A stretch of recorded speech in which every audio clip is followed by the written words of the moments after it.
He told me how he chose this family. He said, "I've been watching you. You know, there's windows in heaven, Mama." She couldn't take it. She was so frightened. She was shaking and clinging to me. She was certain that the building was going to collapse. He kept saying, "It shouldn't have happened, it shouldn't have happened." He would sweat, cry, scream. That was far from the worst of it. It was very upsetting that it kept happening. I felt completely helpless. It was horrible to watch. I thought she was having a memory of a past life. He had to have been on this ship. There's just no way that he would know all these things. It kind of felt like she was sending me a message. I still can't explain what happened that day, but I'll never forget it.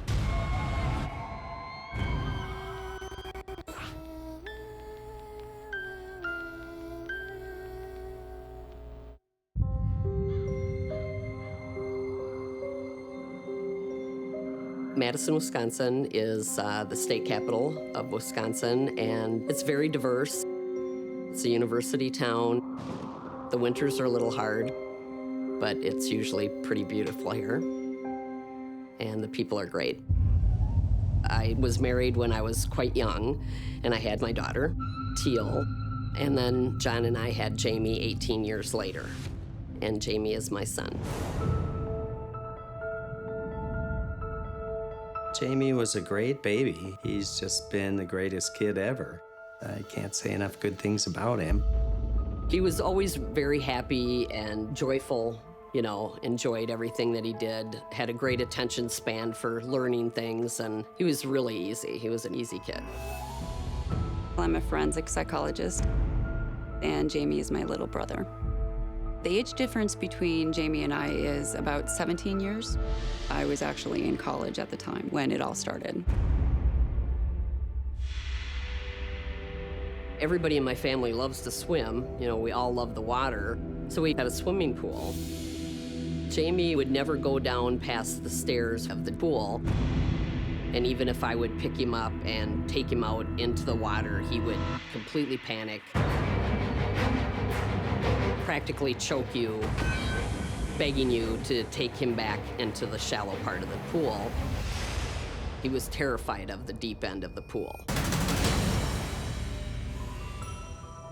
Most kids have a natural aptitude or liking for water if that's what their parents display, and we all love water. To my knowledge, he didn't have any experiences that were negative, but he hated it. He was afraid ever since the beginning, so I didn't know what to attribute it to.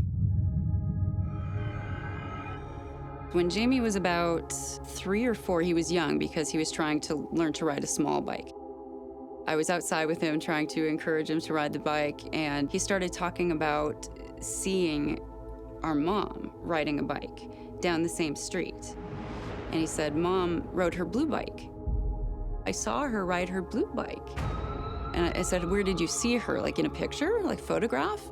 And he said, "No, I looked down and saw her through the window." I did have a little blue 3-wheeler that I used to ride, and that would have been, for me, around the age of 5, and he knew about it. I had never mentioned it to him before. I don't even think I have a picture of it. And he said that he used to watch me. And I said, "How did you watch me?" And then he was kind of indignant about it. He goes, "Well, you know, there's windows in heaven, Mama."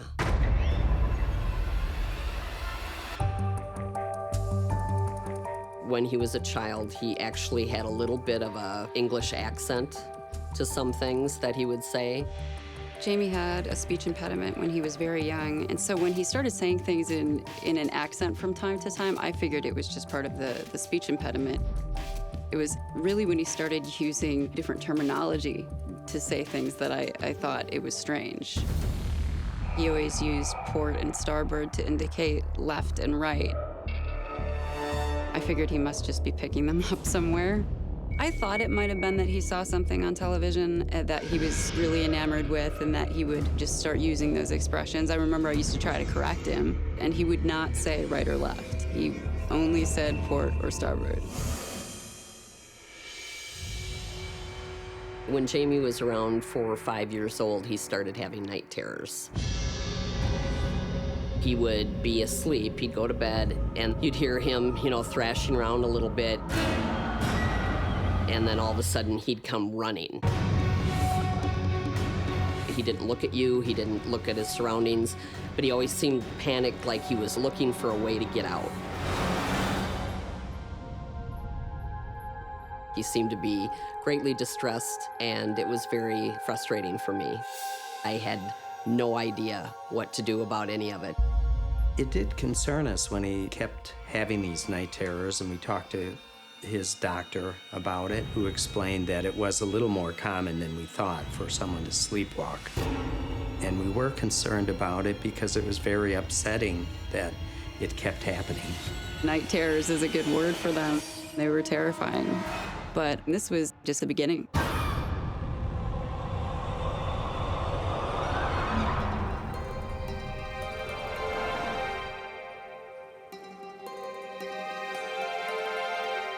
Payson, Arizona is a small town about an hour and a half north of Phoenix. It's kind of a sleepy town, cowboy town, antiquing town. My wife, Heather, and I are both artists. Daryl and I have 3 children. Our oldest is 22. He's a medic in the Army. And then we have 2 younger children, Thalia and Sheamus. Our daughter Thalia was born in 2002. The moment she was born, I didn't know what to say. It was just amazing to see her. When Thalia was little, Daryl and her were very close immediately. She was the happiest kid I have ever seen. She woke up laughing or smiling. Never anything other. If she fell down, bumped her head, she'd just dust herself off and keep on going. Happy was her natural state of being. She spoke early, she potty trained early, she did everything early. Thalia was a very exceptional child.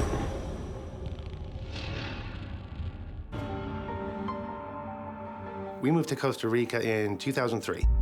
Soon after arriving in Costa Rica, we opened a little sandwich shop right on the beach. When we'd made the move to Costa Rica, Thalia was 1 year and 1 month old. The first time Thalia said anything that we thought was odd or out of the ordinary, she was about 3 years old.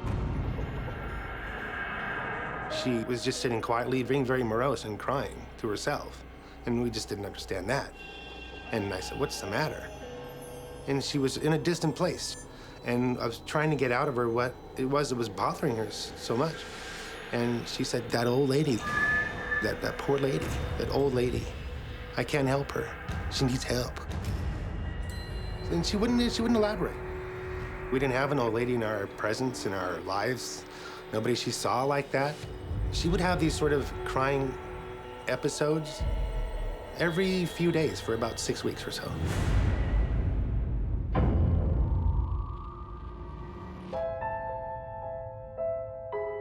One of the personality traits that Thalia has always had is she's always been very caring, very sensitive to the suffering of other people. As a little kid, I think somebody got in a splinter or something, and she thought we should have a kit ready for something like that. So she collects all this different stuff, cotton swabs and iodine and bandages, and puts them all together in this little backpack that's in the back of like a little beach chair. 2 weeks later, I'm fixing our dryer. She heard me go, "Ow," and I go, "Oh, cut myself." Before I barely finished the sentence, she comes running in with the chair. She's got everything out and totally cleans and bandages me up. For a little girl, very unusual.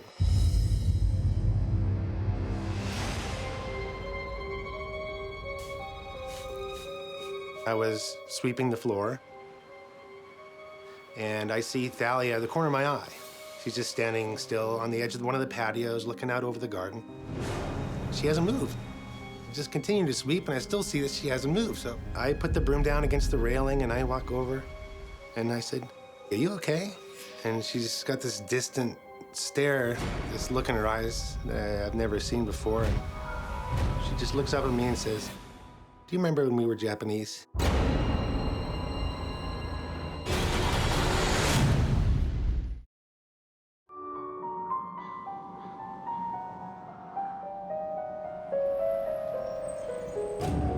Our 3-year-old daughter, Thalia, started having memories of this old lady that needed her help and was dying, and she couldn't help her.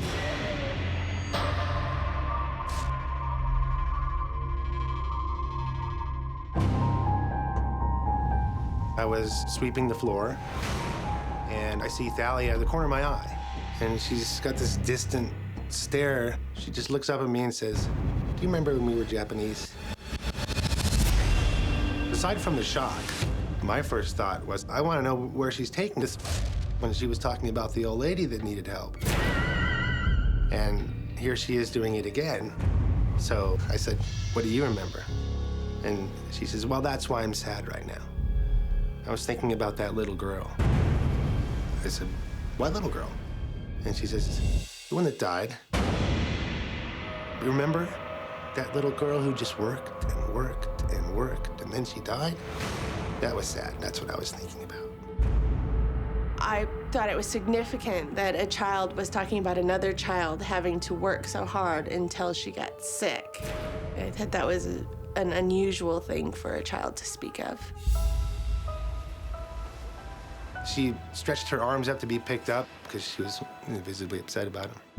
And I picked her up and I said, "Well, I think that girl's in a much better place now." And she said, "Oh, I know. I was just thinking about her and it made me sad. She's much better now and she's not so tired anymore." As she was describing this, she would speak in more adult style of language. It wasn't simple. They were complete sentences. They were complete thoughts formulated before she even said anything. It's as if she's reporting on something, a memory that is from an older person. That was very powerful. It stuck with me for weeks.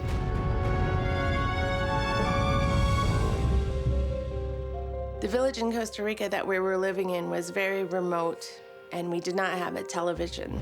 She was not exposed to anything Japanese or much other culture at all. One day, just to pass the time, Gerald had taken some old newspaper and started painting. Thalia walks up to me and she says, "Hey, Daddy, can I try?" I put some ink on the brush and I handed it to her, and she just draws out this symbol. It kind of felt like she was sending me a message.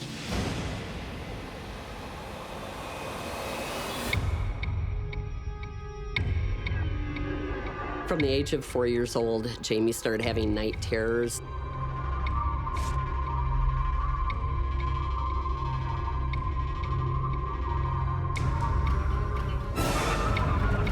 It's very hard because we were advised not to wake him up out of it, so we would have to kind of go through it with him. He would go to bed just fine. He would go to sleep, but then you could hear him thrashing around in his bedroom. He would sweat, cry, scream.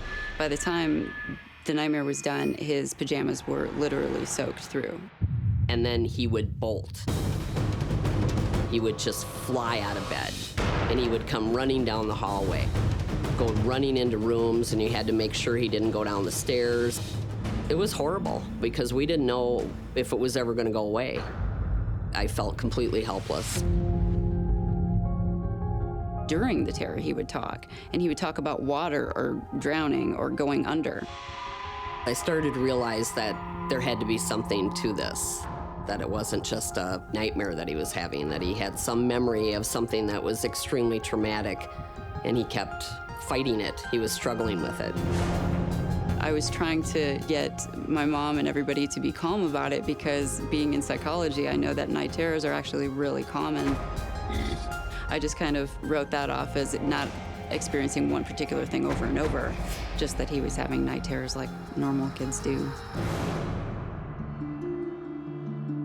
Jamey was around 4 years old, and we had gone out one night and left him with a babysitter.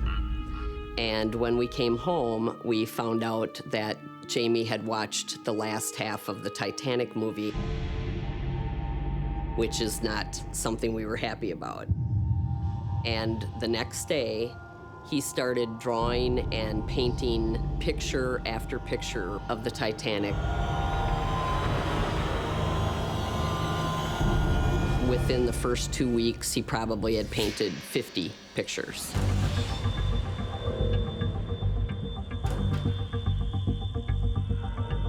At first, I thought it was just because he saw the movie. And the movie is very emotional, and I thought that that was all it was until the obsession didn't go away.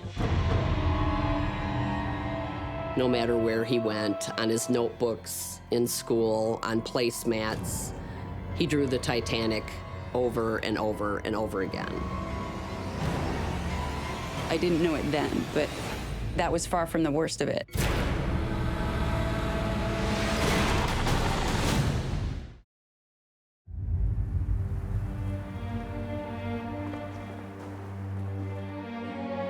Jamey started drawing and painting picture after picture of the Titanic. The obsession part of it was disconcerting because we couldn't stop it.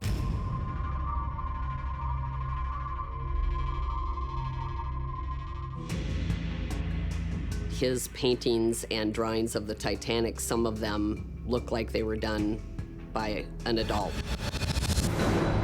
One, he had over 100 windows drawn in. One pencil drawing, he has all the levels of the ship. Like if you cut the ship in half and you can see all the different rooms and everything. He knew the ship.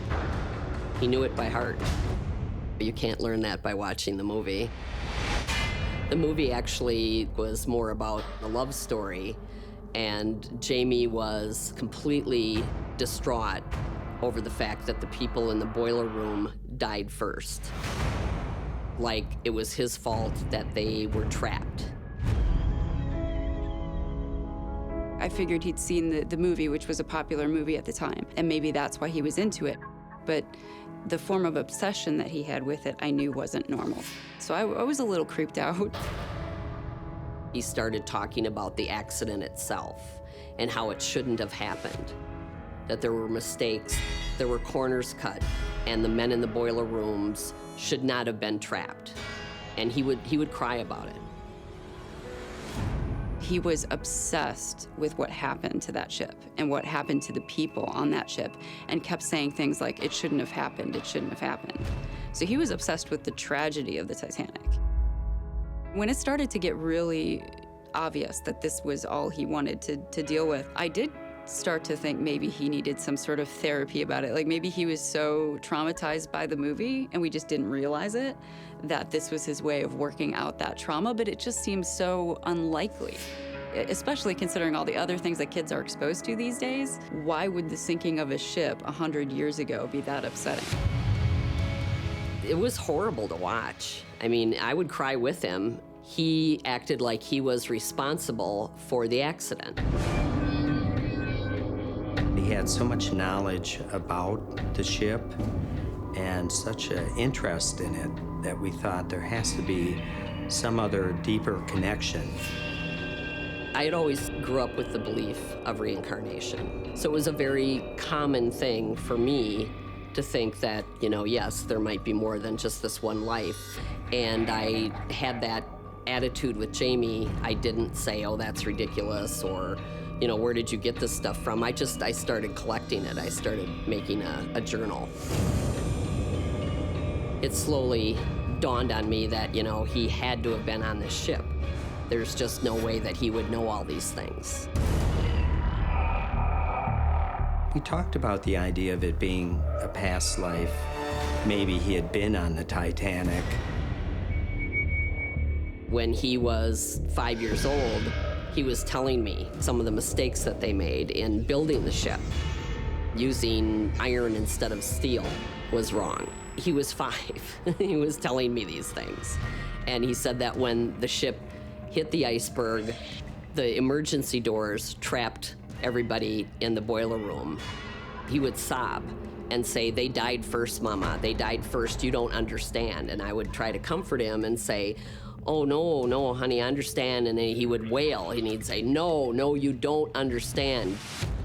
It shouldn't have happened. They shouldn't have died that way. That was a mistake. Then I started thinking maybe he helped build the ship, that he had something to do with the construction of the ship itself. My mom had brought up the idea of a past life because she believes in the supernatural, and I'm exactly the opposite. She thought that it was a past life because of the obsession, because of him wanting to know so much more about it. My argument was that a lot of kids are obsessed with certain things, specifically that Hollywood portrays. There's a whole generation of kids that were obsessed with Star Wars. I wouldn't consider them to have a past life. But she kept bringing up the details that he seemed to know. And the more I argued against it, his behavior just kept progressing. So I was starting to wonder who was right. He would draw the 4 smokestacks with smoke only coming out of 3. And I asked him, why isn't this one working? He must have been 4 or 5 years old. He said, that's a dummy stack, Mama. That's for show. And I said, what do you mean that's for show? It's not real. They didn't use it. They only needed 3, but they thought 4 would be better. I didn't know that. I didn't know that till years later when I saw documentaries done on the Titanic. The turning point for me would be when he got a game of the Titanic. It's a computer game. During this time that he had an obsession with the Titanic, I didn't want to discourage him about talking about it. I didn't want him to stuff it in and then have it come out later. So we finally got a CD-ROM game for him to play. So we opened it up, put it in the CD-ROM player. The game starts, and the concept of the game is that you have to find these clues throughout the ship to stop the ship from sinking. The interesting part of the game is that you're the point of view that you're on the ship. So you're not looking from above or any of the typical views of Titanic. You're actually on the ship. And one of the first things you're supposed to do is go someplace specific. I think that it was the captain's quarters. And he starts really emphatically saying to go port. Go port, go port. And I'm like, well, why don't we just go this way? We're just gonna look around. He's like, no, go port. And so I just go with it. And he takes me exactly to where we're supposed to be going without making any wrong turns, without searching for anything. I mean, the whole point of the game is that you're supposed to search for stuff on the ship. And he knew exactly where this room was with no preparation at all. I was freaked out. I was really freaked out. The most intelligent person, if you see maps from above, it's not the same as being in the point of view. And so I just couldn't figure out how he did it. It didn't make sense to me. And that's when my viewpoint started to shift. So after Jamey was having memories of the Titanic for almost 2 years, as we studied the Titanic and the history of it, we had finally come to the conclusion about who he was.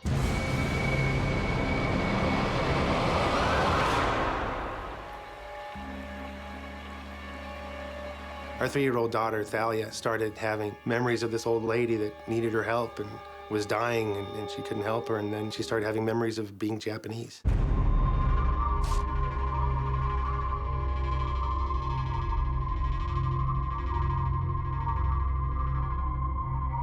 I don't like seeing my little girl upset, and as a dad, you want to fix it. My family and I moved from the villages up to the main city of San Jose, hoping to make some money at painting murals or doing paint finishes. We were hustling pretty hard to find designers, to meet architects, to look at their work and see how we could do something with them. It was a stressful endeavor to hunt for work every day. I mean, literally pounding the pavement, going door to door. One day, just to pass the time, Daryl had taken some old newspaper and started painting. And I was doing this to decompress, to de-stress over how difficult it was being to provide.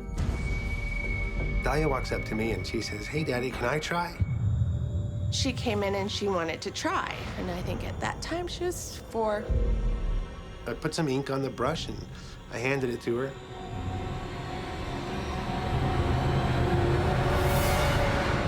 And she just draws out these 2 Japanese characters and puts the brush down and walks away. And these were very good. So I had to look it up. And it said home. Love and home. Not home in the house sense, home in the family sense. So that's profound.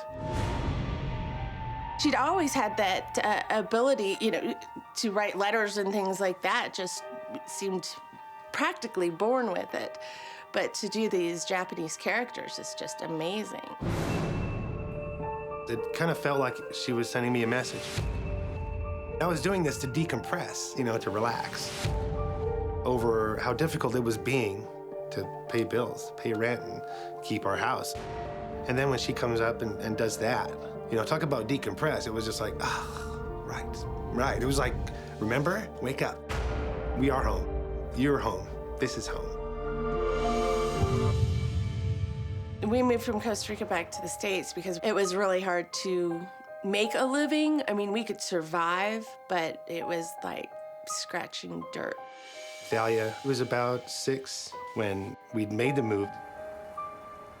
This house we live in now, we got this house specifically because it had an outside room, and I could turn that into a polishing studio. And she comes in and she says, "Hey, Daddy, remember when I told you about being Japanese?"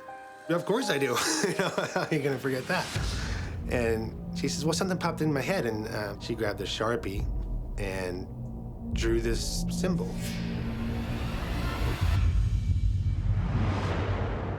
I looked down and I thought, oh, that's interesting. It looks like a leaf pattern with a circle in it. When she did the Japanese characters and sent me kind of a sign then, I thought this could be another one of those.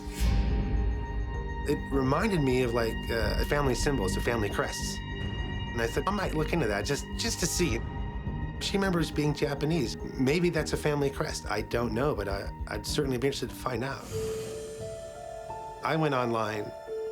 I discovered kamons are a Japanese family crest. I thought, yeah, maybe I can find this kamon on the internet. I found some very similar. Thing is about trying to research that is most of the sites are in Japanese. I don't read Japanese. I think it's interesting to consider, her love of medicine, or their memories of being Japanese, her memories of these ill child and an adult. And the symbol of the family crest, is there a connection there? I think there very well could be. Something was happening.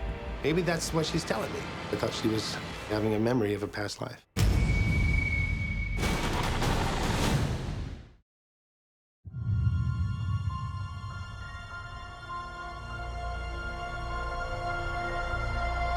Our daughter, Thalia, began having memories of an old lady who needed help, who was sick.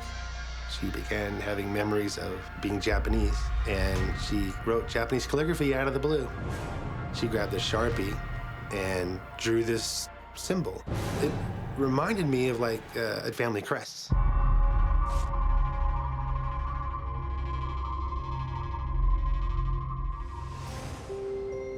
I think it's interesting to consider her love of medicine, or their memories of being Japanese, memories of these ill child and an adult. And the symbol of the family crest, is there a connection there? I think there very well could be.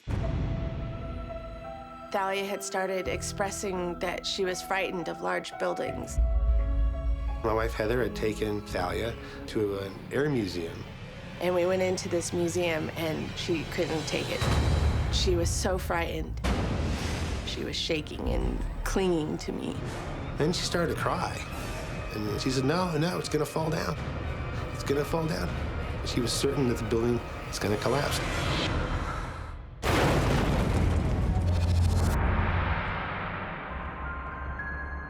I was concerned that it would become worse and become difficult for her to function. I don't like seeing my little girl upset, and she was very upset. Recently, a documentary came on the history of the atomic bomb. And she watched the entire thing with me without saying a word, just glued to it. I mean, for a kid, I wouldn't think that would be very interesting to them. I asked Thalia, I says, so what if these things are related? The caring and the old lady, the young girl dying, the fear of buildings falling on you. Do you think it's possible you were at the end of World War II in Japan when the nuclear bombs went off? And she grabs me by both shoulders and shakes me and says, that makes sense. That was her reaction to the idea. When Thalia started talking about her memories of a past life, Daryl and I feel that it's important to listen to children and hear where they're coming from and not just assume things are make-believe or in their minds. My name is Thalia, and I'm 10 years old. I do have interest to see about other things that I may have done so that I can have closure and be able to move on and live normal. Maybe there's something there that can be dealt with, something that can be exercised. You know, I'm thinking that maybe she has this memory of a building falling on her, of something happening, you know. We have a chance here to get some answers. If it's there, we'll find it.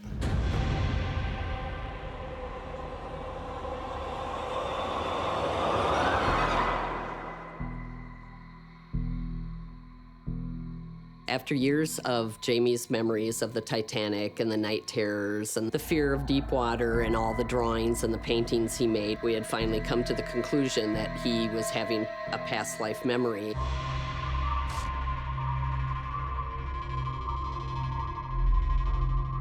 We were just hoping that we would find closure and have peace with it. We didn't match him up with anybody right away, but as we studied the Titanic and the history of it, Jamey could have been one of the designers. His name was Thomas Andrews.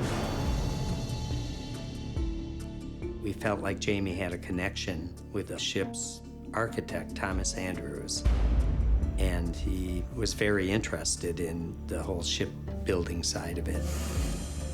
Thomas Andrews designed several ships for the White Star Line, and it was his habit of going on all the maiden voyages of the ships that he helped design and build. And on the Titanic, the night that they were sinking, he chose not to get on a lifeboat and went down with the ship. Andrews was the chief designer. He was the one that was fighting with J.P. Morgan, who financed the Titanic. He fought with him over the fact that they didn't have enough lifeboats, the fact that they were trying to get the ship done by a certain date, so they weren't constructing it as carefully as they could have been. Thomas Andrews wanted to use steel, and they used iron, and then of course, once the iron, which wasn't as strong as steel, got in the sub-zero temperatures of the water, it became brittle. So that was another reason why the ship literally broke apart.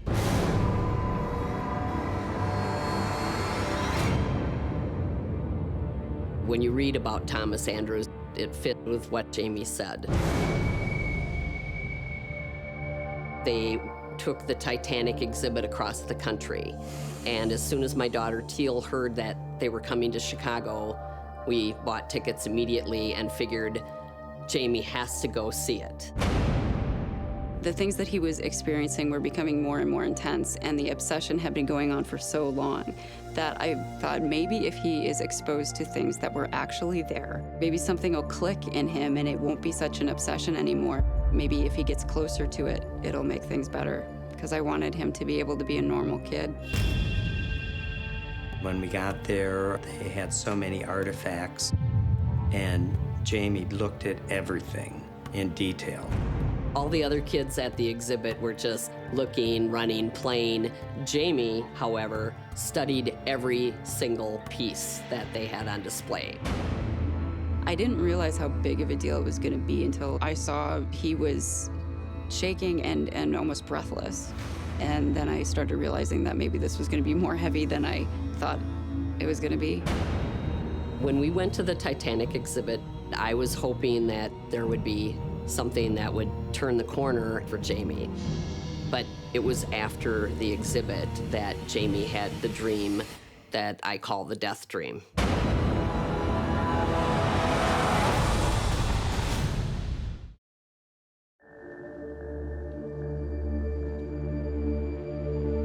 Jamey's memories of the Titanic went on for almost 2 years. Jamey was completely distraught over the fact that the people in the boiler room died first. That they were trapped.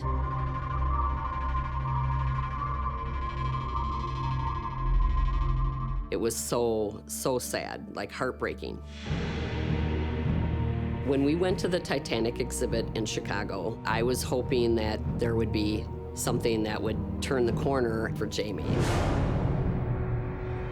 But it was after the exhibit that Jamey had the dream that I call the death dream. He had been suffering from night terrors for a couple of years. Well, one night, this was after we had seen the exhibit,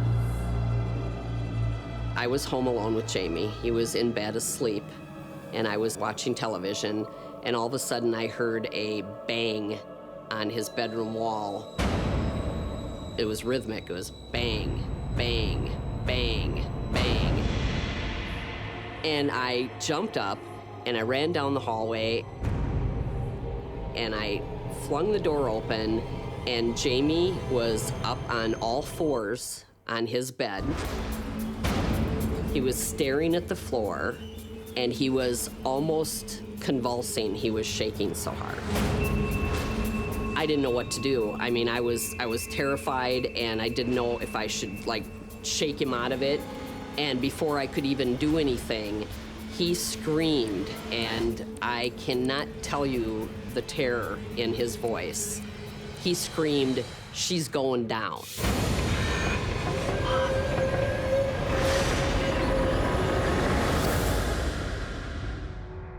It didn't sound like a little boy. It sounded like a man. And I started to cry.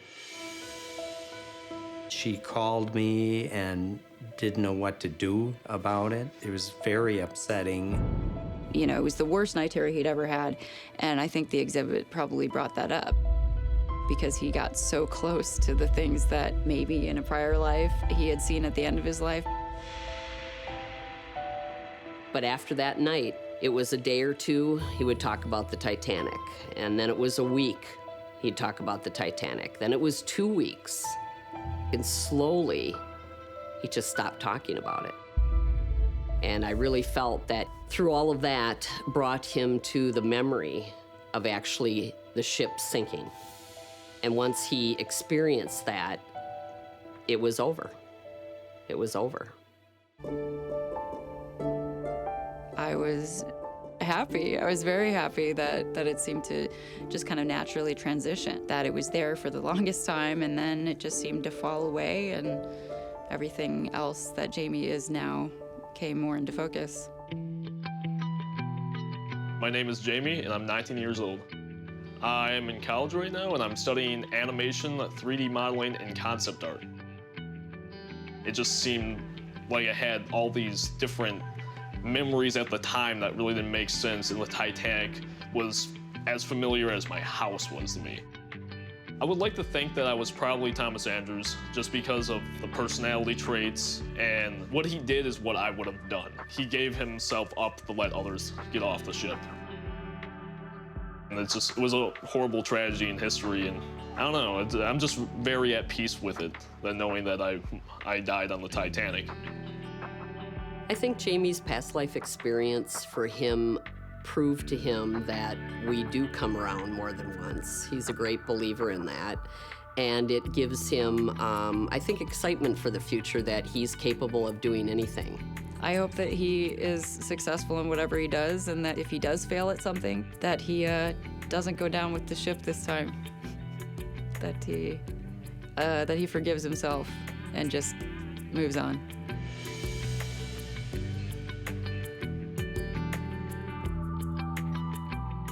The Titanic will always be in connection to me some way, and it's always going to be a part of me, but it's just about living this life now, and I no longer feel like it's my fault.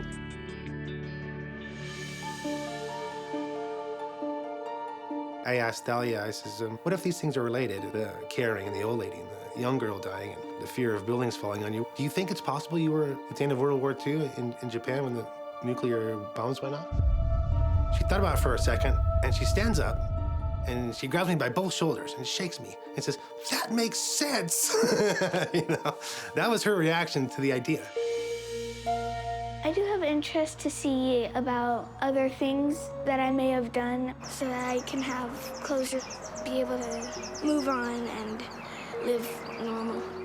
Maybe there's something there that can be dealt with, something that can be exercised. Whatever happened to her in a past life, maybe she has this memory of a building falling on her. There should be a way so she can get over it. The Japanese family crest that Thalia drew, what I think is a kamon, I think that deserves some more research, so we've contacted a Japanese expert in kamon in Los Angeles. And Thalia and I are gonna take a trip to Los Angeles to meet her. very, very anxious to see what she has to say.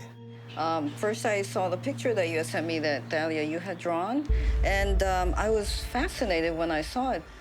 This is a kamon for hiragi, which is the holly tree, and the holly tree is considered to be very sacred in Japan. It definitely looks like what I drew.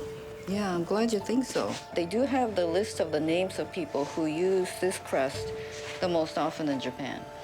And I'm wondering if that might ring a bell to hear some of the names, if any of them sound familiar. Kusano seems like sort of familiar. Just kind of a gut feeling? Now, I can tell you where the families came from and where they live now. One area is Tottori, which is in Kyoto, which is in the southwestern part of Japan. And you mentioned buildings falling down.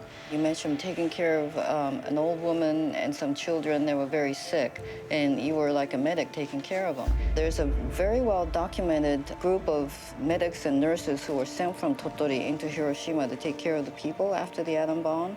And as you know, a lot of people were very, very sick for a long time.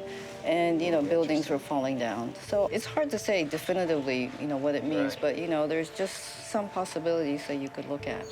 You want to know more? Yes. Very exciting. Thank you so much for letting me research your kamon. It was very, very exciting for me. Thanks for researching it. I feel very happy because I think that the things that I learned today can help me because I know I'll be able to get closer and be able to really connect and know what happened and where I was in my past life.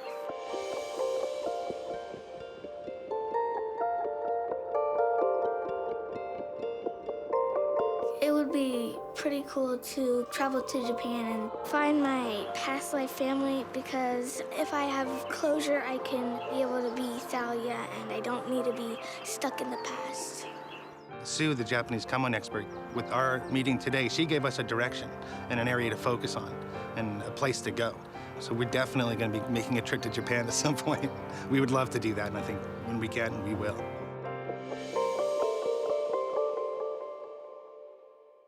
My son said that he was a soldier and that he had killed people. She was saying plane, tall building, New York City. She saw that plane coming through the wall. Why won't you tell me I love you, Mommy? He said, it's because you weren't my mommy. He said, you're my mommy now. That was our awakening. She started talking to me about a fire, people frantic, trying to leave. But then she didn't want to remember what happened next. Ken said that he had smelt fire. He got extremely emotional. A look of terror on his face. All I remember was the crash. The rest is fuzzy. He just lost it. This was more than just a story. She was remembering a past life. There's no way that this doesn't match.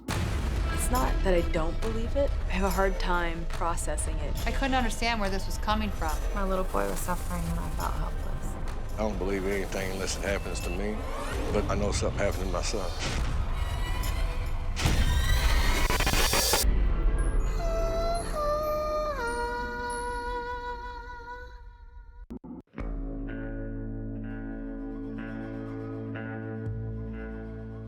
Plummerville is a sprawled kind of town with fewer than 800 people. If you were driving through here, you would blink and miss it. Plummerville is dead center of the Bible Belt. There is not a person here that you will not meet that is not extremely religious. My husband's name is Craig. We have 4 girls and 1 boy. He's our youngest, and his name is Ken. I was really excited to be able to have a boy. I always wanted one. Ken was born 7.5 weeks early. He screamed bloody murder the first 6 months of his life. There was never breaks, there was never quiet time. I've tried for so many years to describe those screams. Eardrum piercing, window breaking. If you had like a hawk and you were to cut its foot off, the scream that that would make, that would be the sound. Everybody, including myself and the kids, slept whenever he slept. Anytime he laid down, everybody else laid down too, because we knew that if Ken was sleeping, we had better sleep, because as soon as he gets up, nobody else is gonna sleep. He was definitely a different baby. We've tried everything, night lights, TVs, sounds, radios. We've tried everything, and he can't stay asleep. Ken was actually diagnosed with night terrors.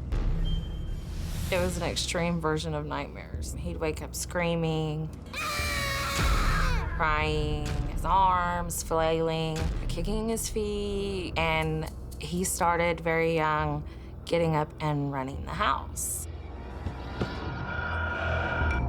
It was extremely hard on me. I felt like I was just failing him. A lot of times whenever I'd find Ken walking the house or doing whatever weird thing he was doing, there were many nights that I just sat with Ken and cried because none of it made sense. I would ask Ken, what's scaring you? And he would just tell me that it was too scary. They'd look away. To me, as a mom, I picked up from him that that was his way of saying he didn't know how to put into words what was happening to him every night. I do have nightmares. There's eyes looking out of the windows, burning in the fire. As a mom, it's sad. We want to fix everything. You know, we're supposed to kiss the boo-boos and scare away the bad guys, and that's like our job. We're supposed to make everything perfect for these perfect little kids, and we don't always have that option. There's some things that we can't fix. My first gut reaction was that something was more wrong than what we had originally thought. I would talk to my husband, Craig, about it, and he would just say, this is crazy. The only thing that seemed to help as Ken got older was to just sleep in bed with us. I don't foresee me getting a good, restful night's sleep anytime soon. I built Ken a room so he could have his own room by himself. He still sleeps with us. Put him in his room at night, and whenever I get up at 4 o'clock to go to work, he's in bed with us. My little boy was suffering, and I didn't know what to do. We had this nighttime ritual to where I would tuck all the kids in. They'd all say, I love you, Mommy, and Ken would never say, I love you, Mommy. And I finally was like, why won't you tell me I love you, Mommy? Why do you just say I love you? And he said, it's because you weren't my mommy. I didn't know what was going on.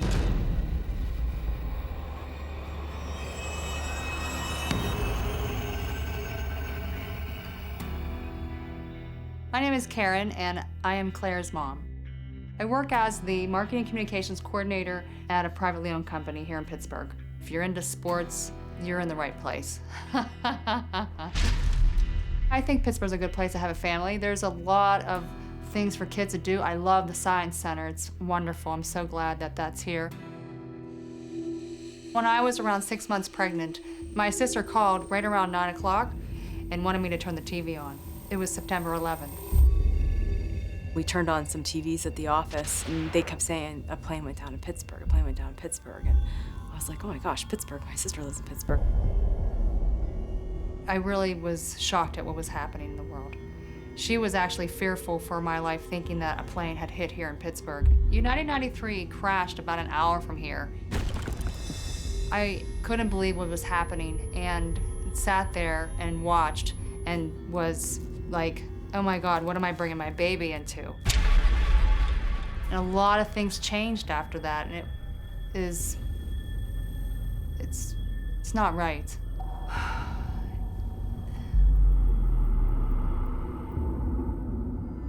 Three months later, after 9/11, I went into the hospital because I was 2 days late from my due date.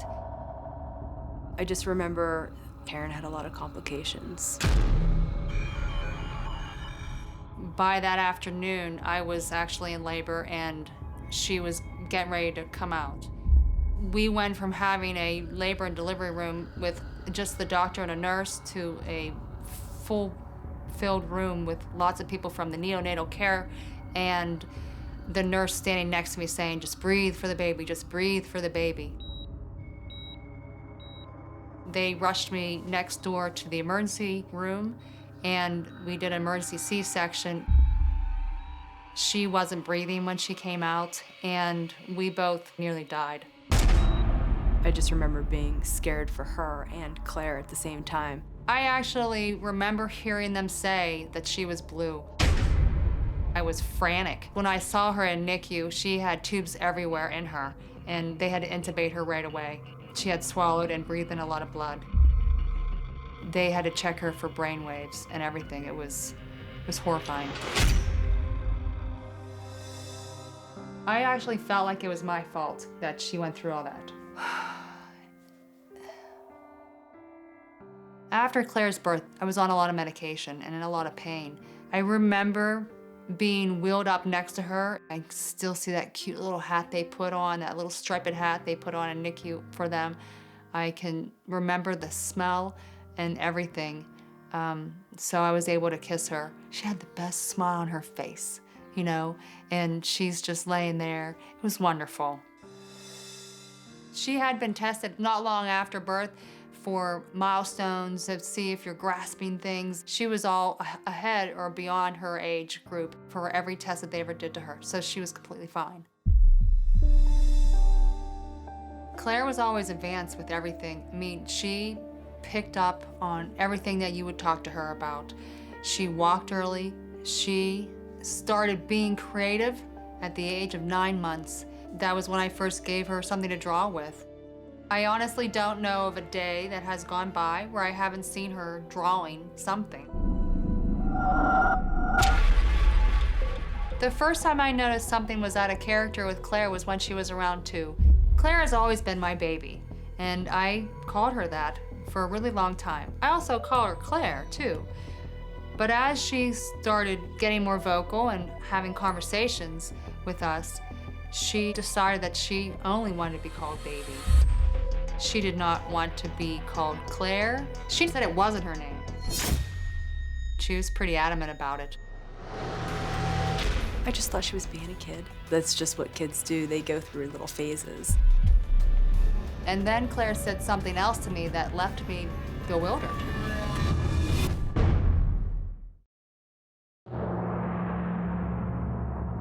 I had a really difficult childbirth with Claire. We both almost died.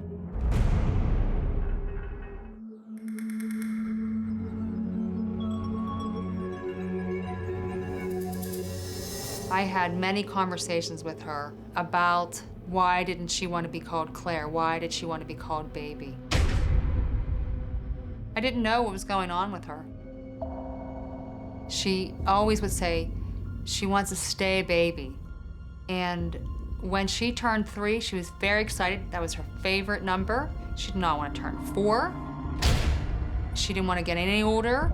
I saw Claire cry because she didn't want to be called Claire and because she didn't want to grow up. I mean, there was times where she was sobbing. She said she did not want to grow up again. How do you deal with a child who doesn't want to grow up? What do you say to them? How do you help them through that? It was very frustrating to me, and it was disheartening.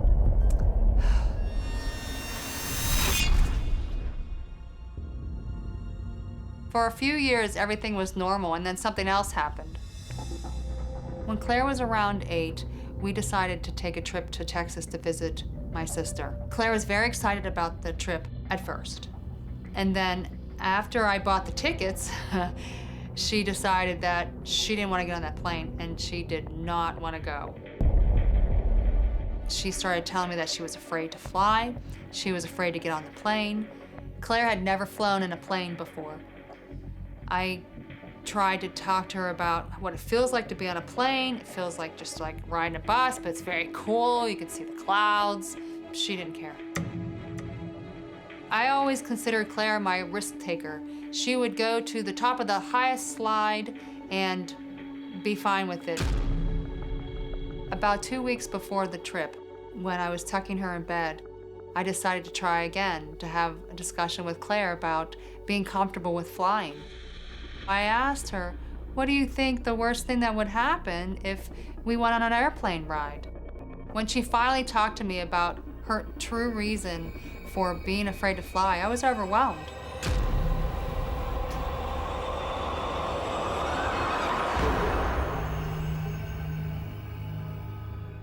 We were all so excited When Ken was born, he was the only boy in a house full of girls, but that wasn't the only thing different about it.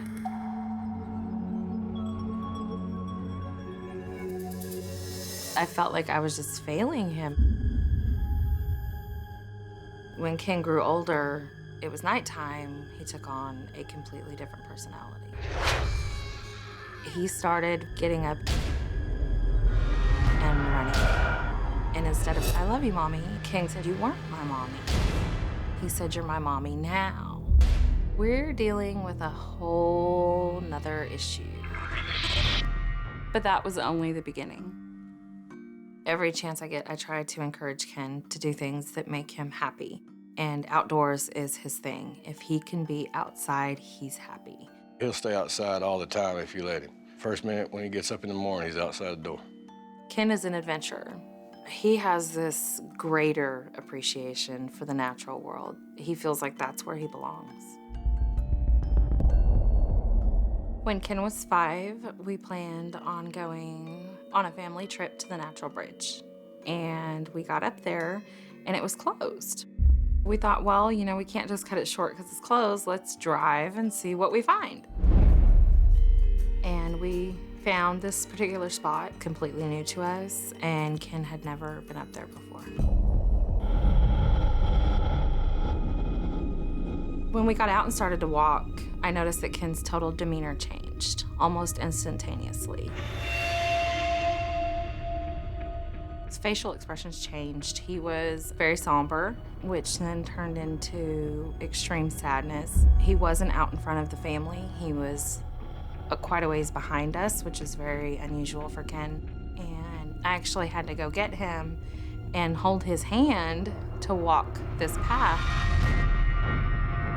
He got extremely emotional. It was time to leave. We had to go. He didn't want to be there. He wasn't happy outside, which another not usual for Ken. Ken had a look of terror on his face. I didn't know what to think, what was going on. I mean, usually Ken loves being outside. He loves going wood walking. He's really happy when we do stuff like that. Ken said that he had smelt fire. I kept telling him that there was a burn ban, which in Arkansas means no burning of any kind is allowed because the brush is so thick and the chances of wildfires is extreme. We got back to the truck, he just sort of lost it and was uncontrollably crying. I didn't know what to think. Just seeing how upset Ken was, I've never seen him like that. We were constantly, you know, what's wrong? Why are you crying? Just tell us, why are you crying? He started to tell us there was an Indian man there named 4Cs. Ken's words to me were that he was ordered to burn any evidence of the Indians being there. I was horrified that he even knew what burning people was like. And then Ken said he had to kill them all. And they all burned. And he's very, very mad. Why was my 5-year-old son talking about killing people?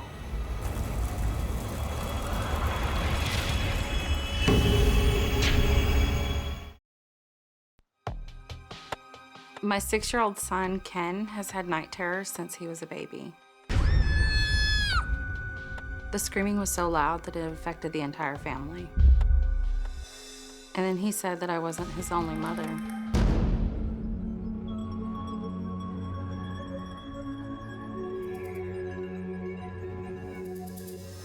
My little boy was suffering and I felt helpless. We went on a walk with the entire family and my son began to talk about how he had killed people. He said that he was a soldier and that there was an Indian man there and that he was a chief. His name was 4Cs, and that he was sad, but very mad at Ken. He said that there was Indians that lived there. They were forced in this tiny little area. He was told that he had to kill them all. And his words were that I had shot the Indian chief, 4Cs in the arm, and they told me to keep firing, and I shot him in the head.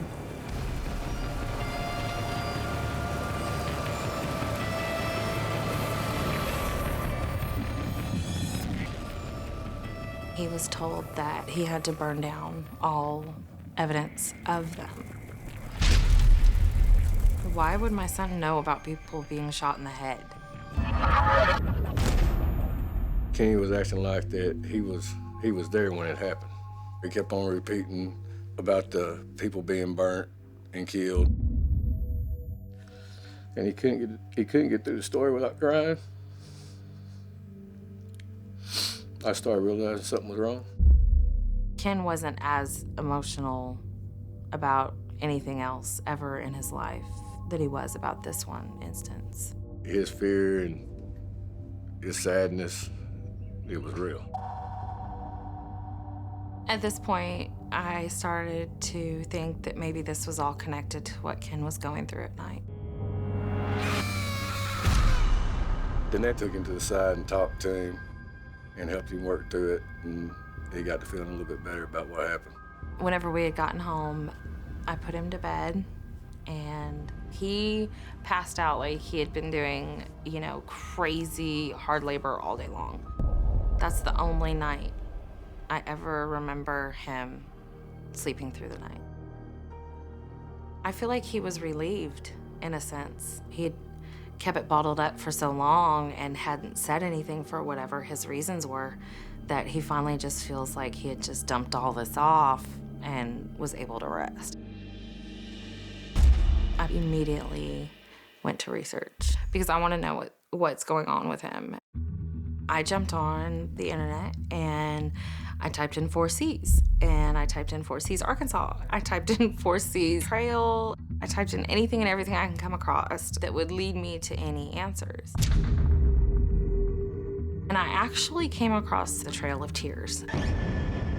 Plummerville is really close to the Trail of Tears. In the early 1800s, the Native Americans were forced out of their lands and had to walk west.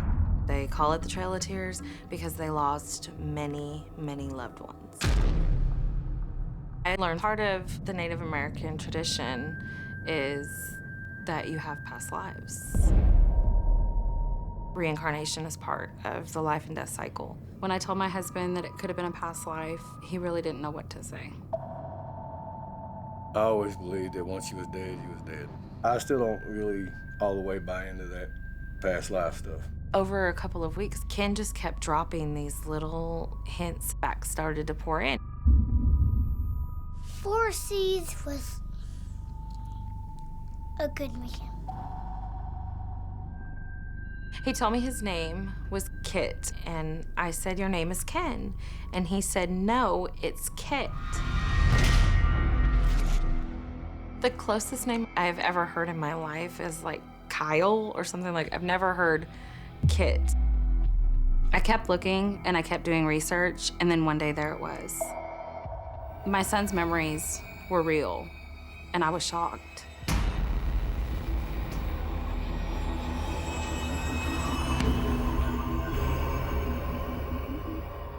When Claire was around 8, we decided to take a trip to Texas to visit my sister.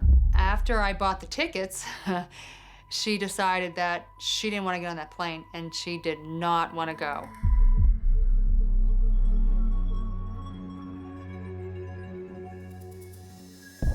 It was a really emotional time for me. Her fear of flying was so intense, she was afraid to fly with me to my sister's house in Houston. She started talking to me about the plane crashed through the side of the building.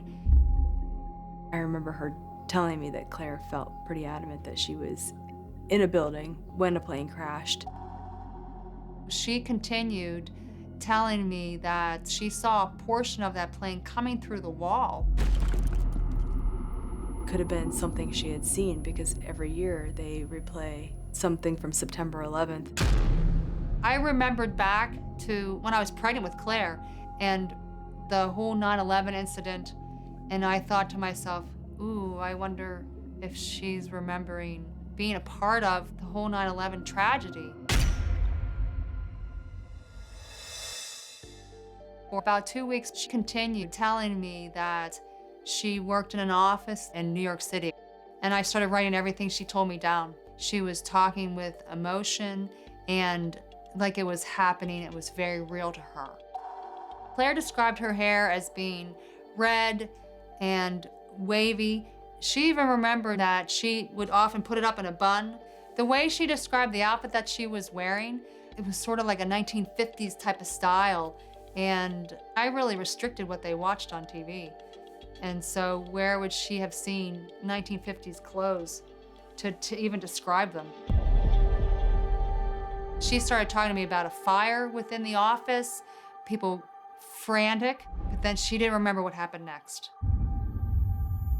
It's almost as if she didn't want to remember. I had her start talking to me about the building itself, and I fully expected her to describe 2 buildings. I asked her, well, which building were you in? She told me it was the Empire State Building. I had never heard of a plane crashing into a building in New York City except for 9/11. I took my notes and walked downstairs to see what I could find out on the computer. But I just wanted to have verification or proof that something like that actually occurred. I was shocked to find that there actually was an airplane that hit into the Empire State Building. How would an 8-year-old telling me this?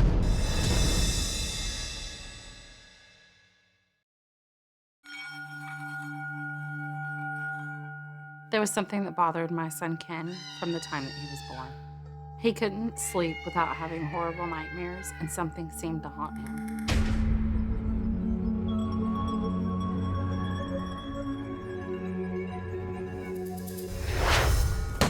I heard him say that he was ordered to burn any evidence of them all.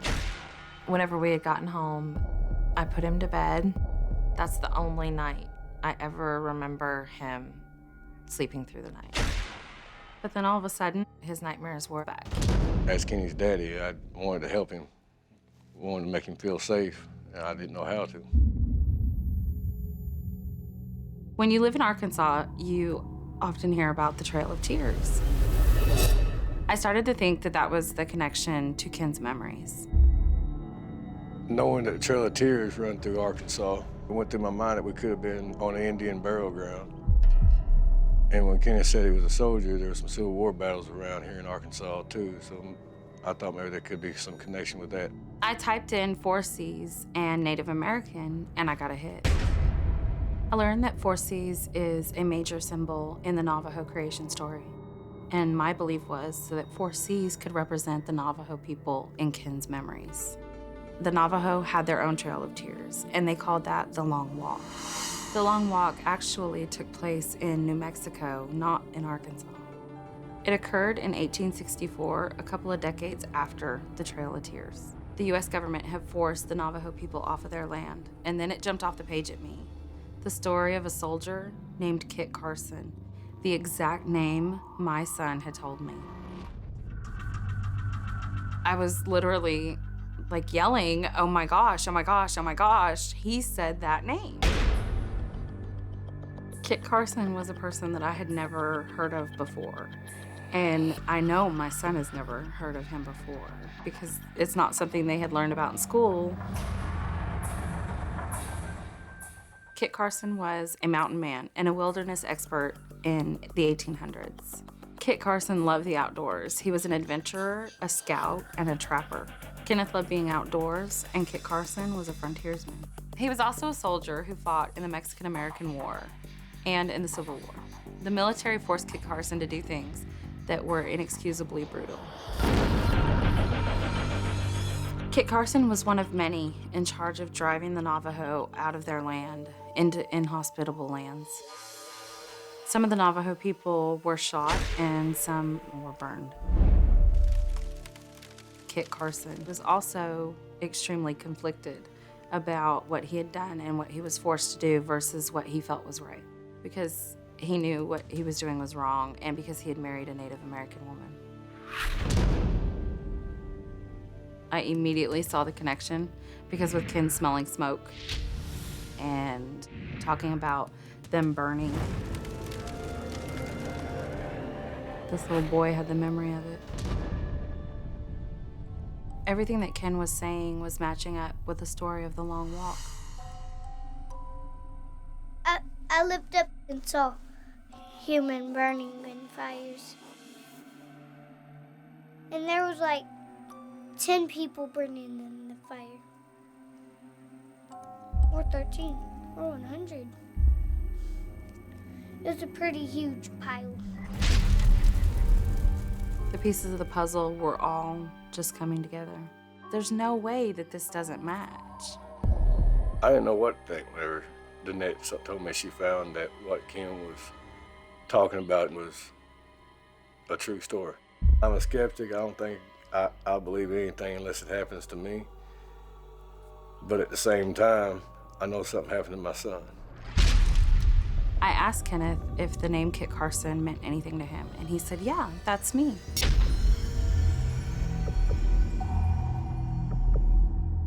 I felt a little bit of relief because we knew at least what the story was, so we knew where to work. Ken had mentioned that he was given orders, but it didn't change the fact that he felt guilty for it. Ken felt hurt. He said he was a soldier, but at the same time, it was almost like he was experiencing it from the Indian. You can just see it all over Ken's face that he was sorry for what he had done. All people died, except for me. It was sad. I really wanted him to understand that he was Ken now and that he needed to let go of whatever he was feeling in relations to this event. My fear is that Ken will continue to carry those thoughts and feelings with him. It's like crushing his little soul.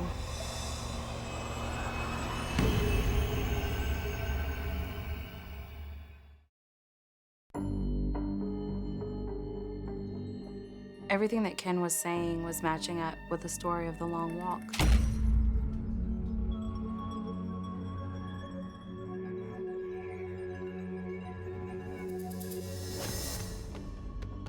He said fire, and then there was the burn, and he said 4 C's, and that was what connected to the Navajo tradition. Ken looked and radiated remorse for things that he had done in his past life, and Kit Carson was also extremely remorseful. The pieces of the puzzle were all just coming together. Ken is still going through something. He's still having nightmares at night. I really want him to understand that he was Ken now and that he needed to let go. Did some research and found that there is some ceremonies that we can offer to do at the site where he had his emotional breakdown, asking for forgiveness and offering our feelings of sorrow for what they had gone through.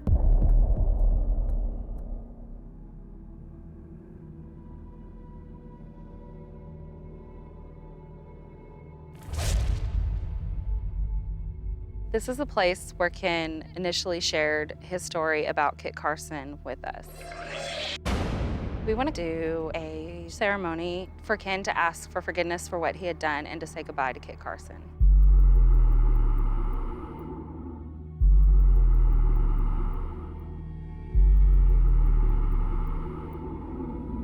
I had a mentor who has taught me that burning sage helps clear negative energy and it releases it, and you offer a prayer. That's good. More than enough. Now we're gonna have Dad light it.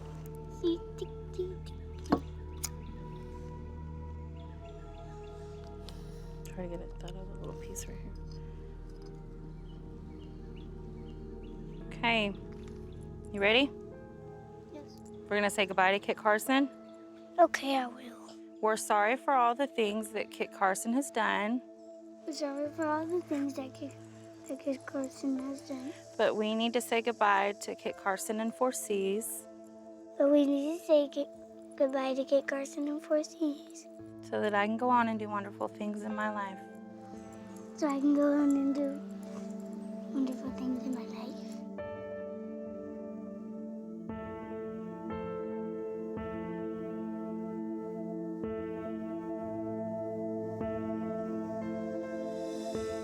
All right, I'm done. Give me a hug.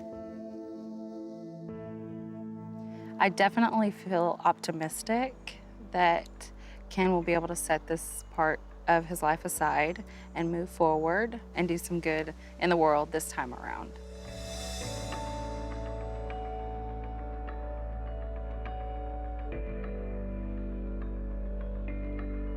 I see a fish. Oh, yep, there's fish. I think that Ken's gonna find it really refreshing to move past this.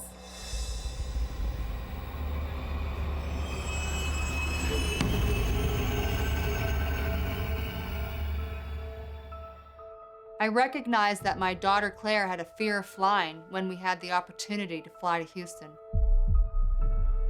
She told me that a plane had hit into the Empire State Building.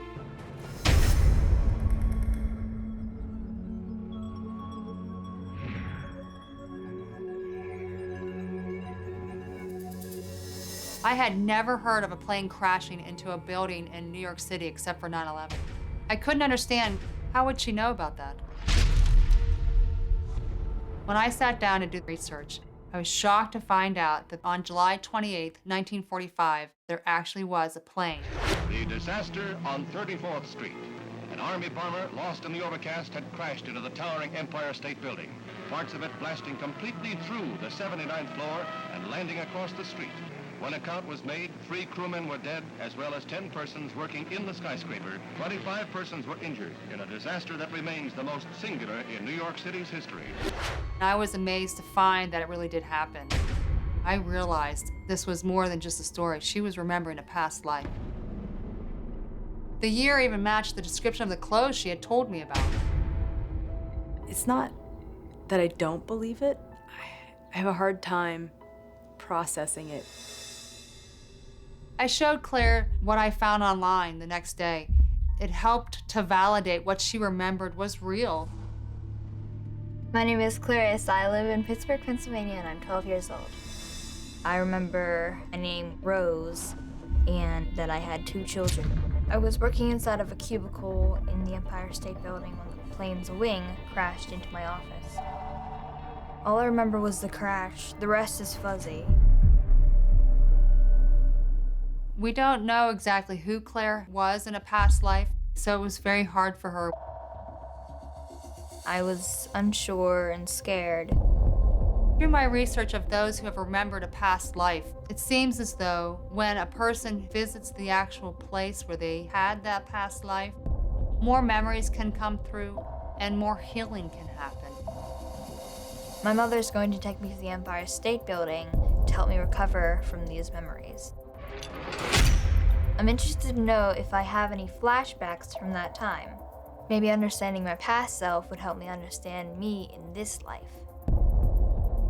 I am slightly hesitant that Claire may have some emotional reaction to her visit to the Empire State Building. I'm not sure what will come out of that.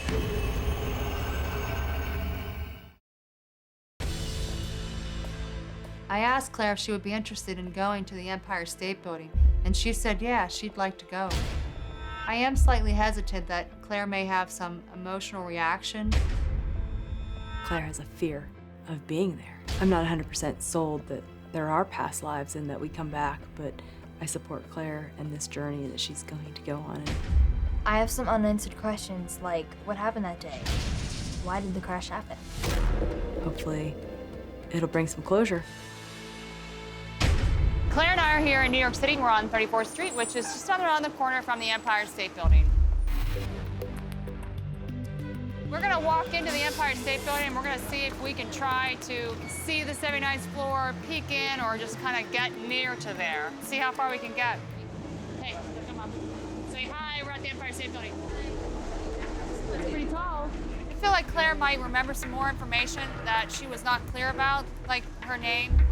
She wasn't sure if it was Rose, she mentioned Anne. She didn't really remember any parts of her death. So we're hoping something like that might come through.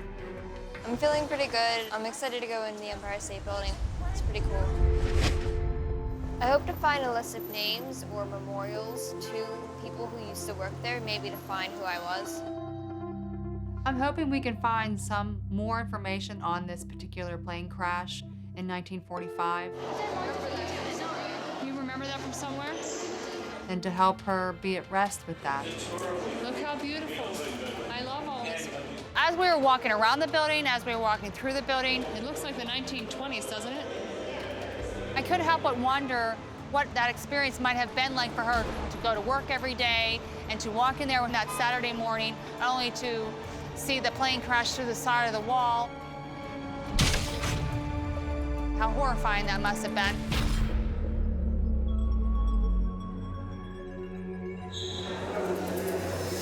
Wherever you want to go, sweetie, I'll follow you.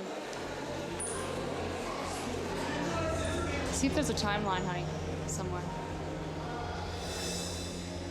There's no evidence of the crash. We didn't find anything that would memorialize the deaths of those people involved in the 1945 crash. What do you think? You ready to look outside? Being in the Empire State Building made me feel that I may have died there in the crash. If it was too small of an event, then I guess they wouldn't put it in there. But I was kind of surprised they didn't have anything about it. They don't have any history of the crash. No, they don't. None. Like, none. Sucks, right? Yeah. Wonder why. It seems like it's not only forgotten, but almost sort of erased. It still happened. You can't erase the past. There needs to be something. A lot of people don't know that it happened, but I do, and that's really special. Even though we didn't find anything out today, it's highly possible that still more information will come to her because of having the experience that we did today. Hopefully we can do some more research and see if some names that she has remembered, whether it's Rose or Ann, come through with the research that we can find.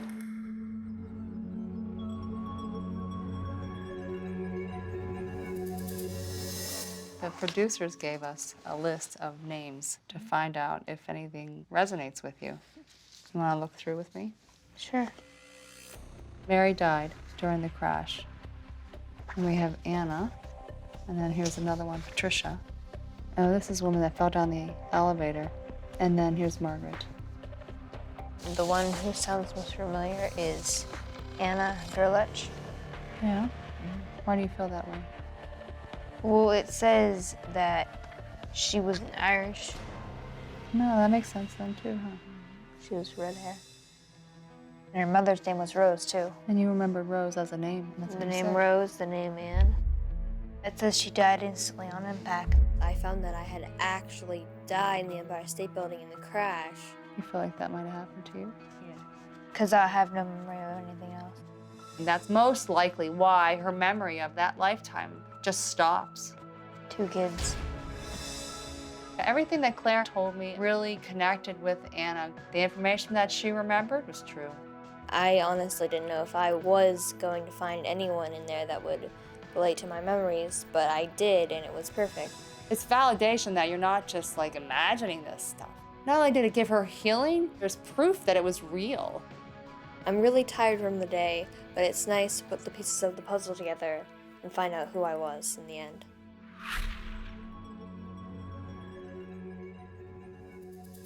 This has been quite the experience for Claire. I mean, she was really afraid to get on that plane, and that simple act of remembering this past life has really healed her.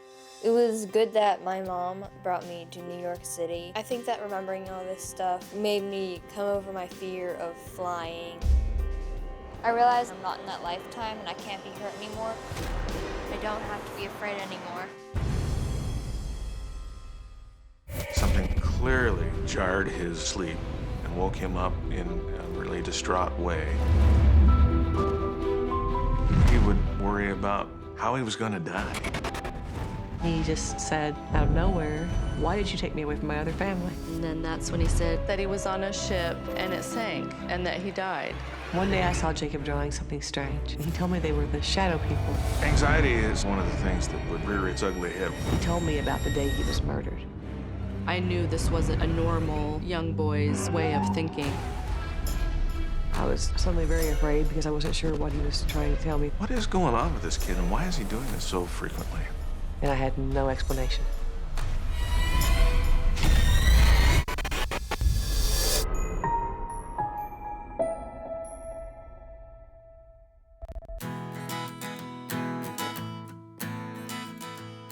I'm Aaron. I live in Oregon City. I'm Sheamus's dad, and I'm a police officer. It's a small town. It got the small town feel.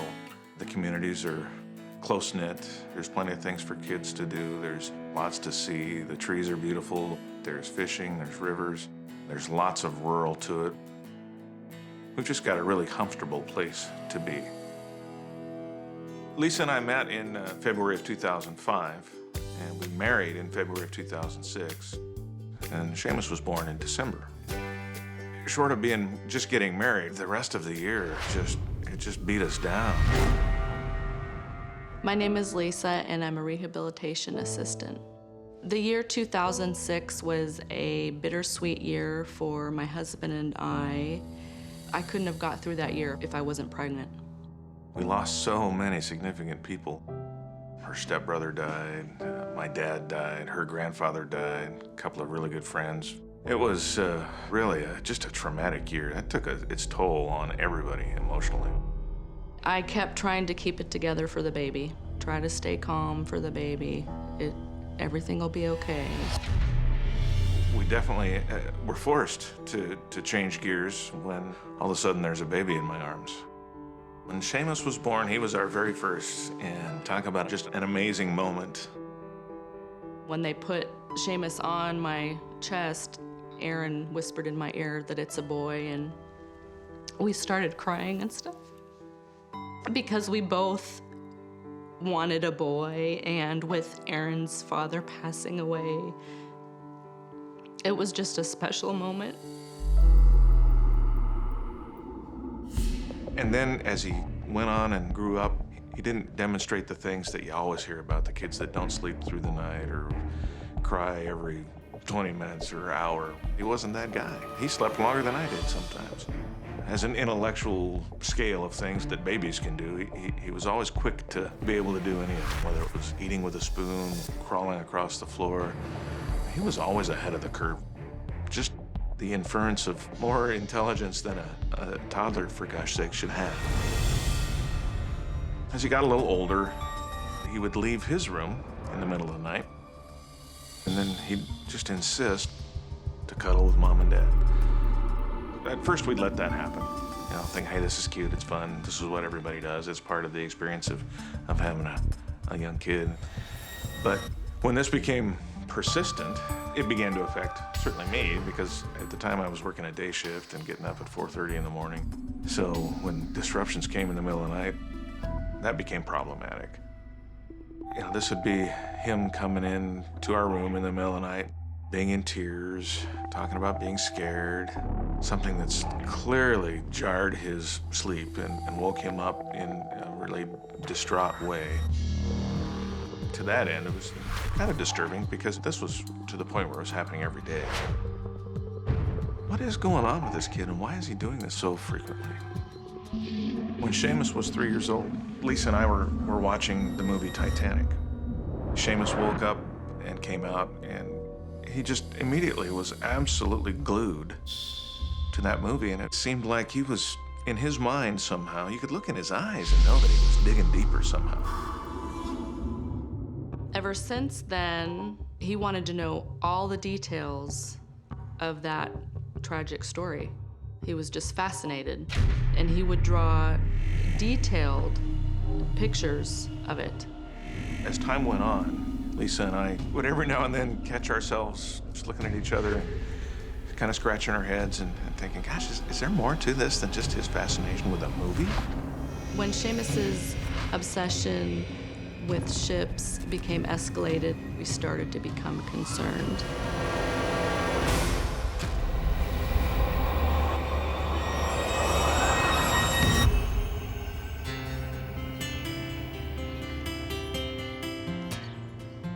My name is Rebecca, and I'm an English teacher. My family lives in Oklahoma, near Oklahoma City. It's a fairly close-knit community. It's not what people think. It's not all cowboys. It's really a pretty nice place to live. My son is Jacob.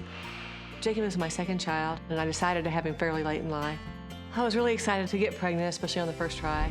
I was concerned, kind of scared. I had hoped that my pregnancy would be okay and not have any major issues. I had complications early, around 3 months, and was on partial bed rest, and there was a concern that I might not be able to continue the pregnancy.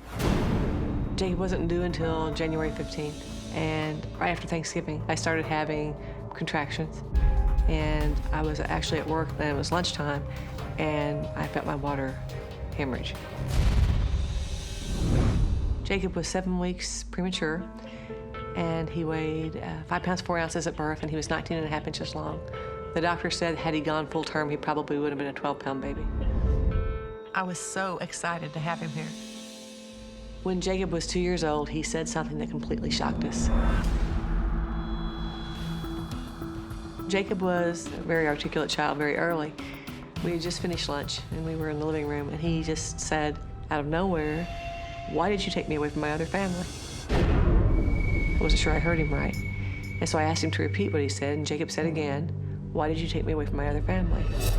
And I tried to explain to him that I hadn't, and he said yes. He then described his father as having a hat, and his mother wore her hair pulled back at her neck. He really seemed to recall having had another family. I had no idea where Jacob might have gotten the idea, and it made me sad. I think he was hoping for me to be able to explain why, and I had no explanation. My name is Heather, and Jacob is my little cousin. Jacob told me about his other family.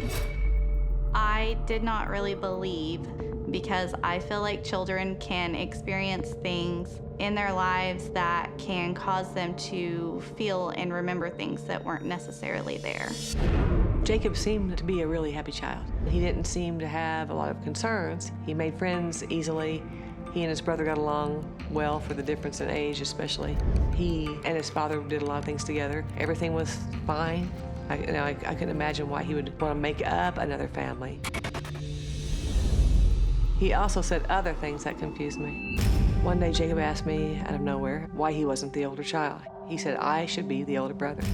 Jacob's brother is 12.5 years older than he is. Jacob seemed really angry. I explained to Jacob I had his brother first, and that wasn't a satisfactory answer. He still, especially on that day, he was really adamant that he should have been born first. I think that's a typical thing that children feel when they have an older sibling. It came up at other times too. The anger was what was confusing. How could he be mad about not having been born first? That was something I felt was out of my control. Jacob was always a really calm child. He was always really passive. That's why this was so weird. This wasn't some sort of sibling rivalry thing. Jacob was truly angry because he continued to feel that he belonged with another family. He never slept normally. He's a flipper and a tosser. He'll go to sleep at one end of the bed, and then the next day when I wake him up, he's down at the other end of the bed, and the covers are twisted around, and everything's thrown off the bed. He seems to have some pretty fitful nights. And he's up through the night. I sometimes thought that Jacob was trying to stay awake at night to avoid his nightmares.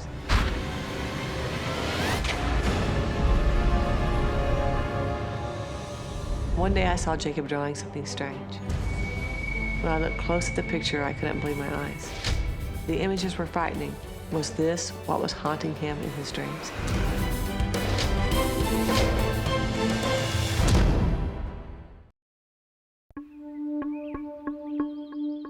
Sheamus was a great baby, and he started out sleeping through the night. But as he got a little older, he became unable to sleep through the night. He'd wake up every night, usually in tears.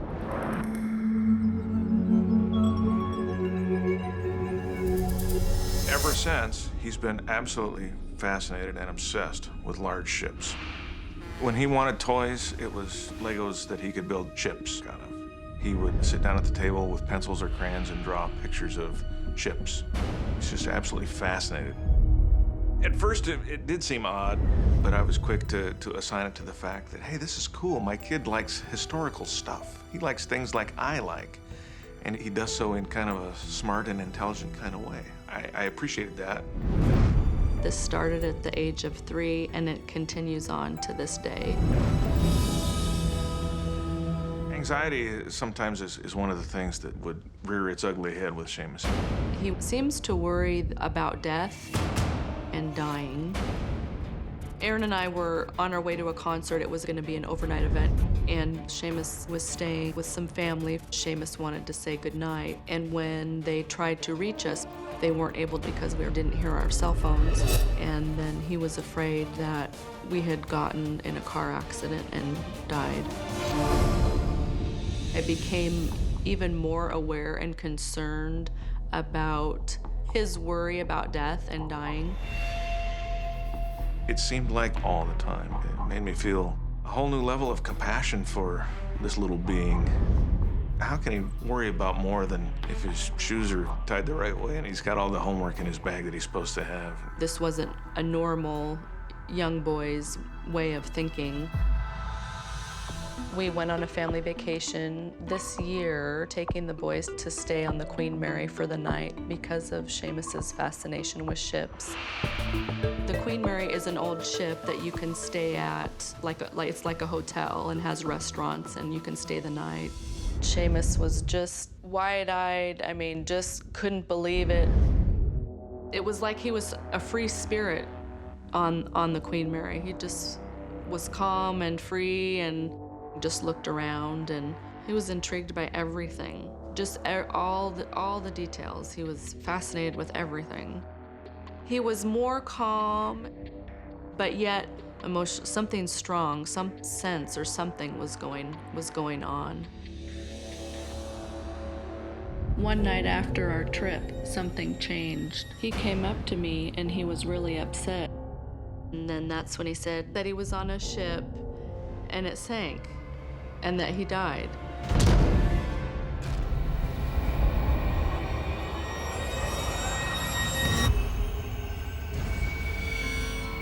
I had a difficult pregnancy with my son Jacob, and he was always a restless sleeper. Almost as soon as Jacob was able to talk, he began asking the question, "Why did you take me away from my other family?" It hurt me to hear him say that because we were his family. What could he possibly mean?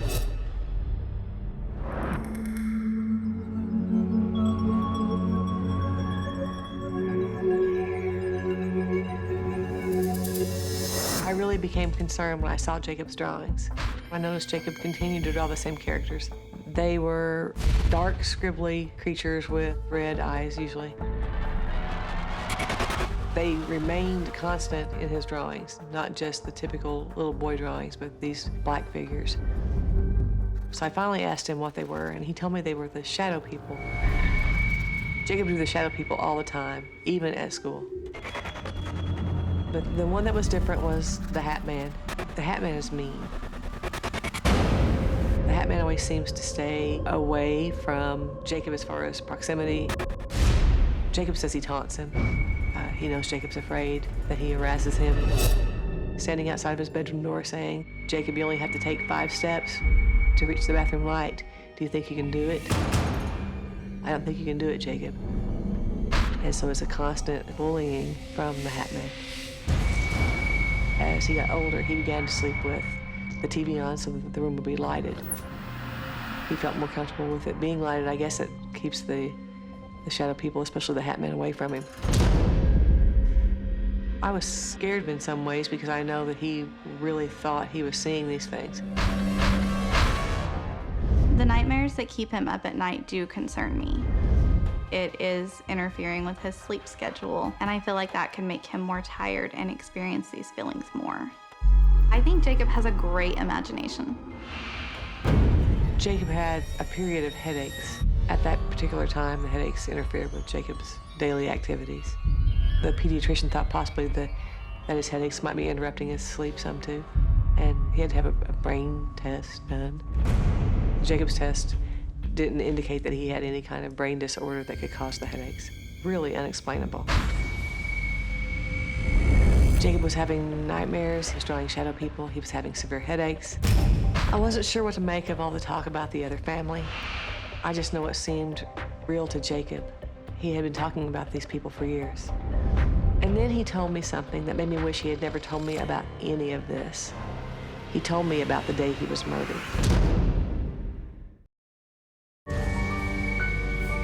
My son Jacob had nightmares his whole life. He had debilitating headaches. Jacob would talk about a family he had had before, and he was angry that we had taken him away from his other family.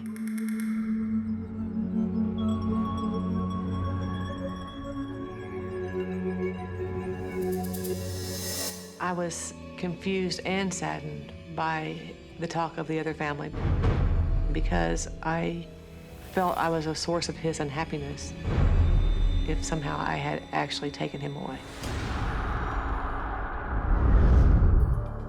I thought the shadow people were scary enough, but I was in no way prepared for what Jacob was to tell me next. Jacob and I were watching a movie, and he turned to me and he said he had something to tell me. Jacob was afraid to tell me his story for a long time. He was afraid it would upset me, and now I know why. He said he finally realized what he had been seeing, but had never been able to put into words. And he told me he had seen the day that he died. I was suddenly very afraid because I wasn't sure what he was trying to tell me, if he was trying to tell me something he'd remembered or something that he had foreseen. He told me that he could see himself in the woods, and he's probably 15 or 16.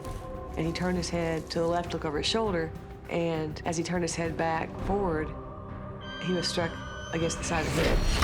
And he fell on his side and looking up, and he could see someone holding an aluminum baseball bat. And he had difficulty seeing because his eyes had blood in them. It took me a minute to respond at all because I kind of had to digest it. And he was looking at me with this really serious face. I guess worried about how I was going to react. I asked him first, of course, if he was sure. Are you sure? And he was positive. Jacob was visibly concerned about what he was telling me. I could tell that he was worried about whether it was something that had happened or would happen, and that the fear of it might be something that was going to happen in the next few years really bothered him. I began to wonder if it could be a past life experience. I think that Jacob could have overheard that story somewhere or overheard a couple of stories and put them into one. I grew up in a family of strictly religious family members. My mother was Pentecostal. The group that she is in, they're very conservative. Based on my upbringing, I wouldn't have been able to believe in reincarnation because that church especially does not believe that a person is reincarnated. But the more Jacob talked about his previous family and things that he remembered, the more it provided evidence for me to believe in reincarnation. I think it's possible that the pain that Jacob exhibited with his headaches could be pain that was carried over from having been struck with a baseball bat. And it's possible, too, that the shadow people and the Hat Man were somehow connected to how Jacob died in a previous life. Jacob finally stopped talking to me about having been taken away from the other family when he was around 10. I'm not sure if he gave up on the idea of it having actually happened or if he just got tired of people thinking that he was strange. With Jacob's story, most of the time I would relay it to family members because obviously it was something that was in my thoughts, and most of them thought it wasn't possible. I did start asking him more questions about his story, and I feel like I did open up a little bit more to his idea, but I'm still very skeptical. I don't think it's important that other people believe it, but it's really important that he stop dwelling on the possibility of whatever happened, that he doesn't stop living now worrying about it happening again. It was a past event that happened that one time. I wouldn't let him die ever. He lives with constant anxiety.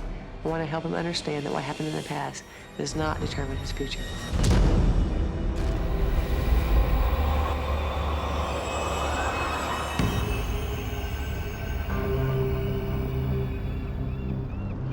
My son Sheamus had a hard time sleeping alone. There were times when he just wouldn't stop crying. He seemed inconsolable through the night. He was fascinated with ships.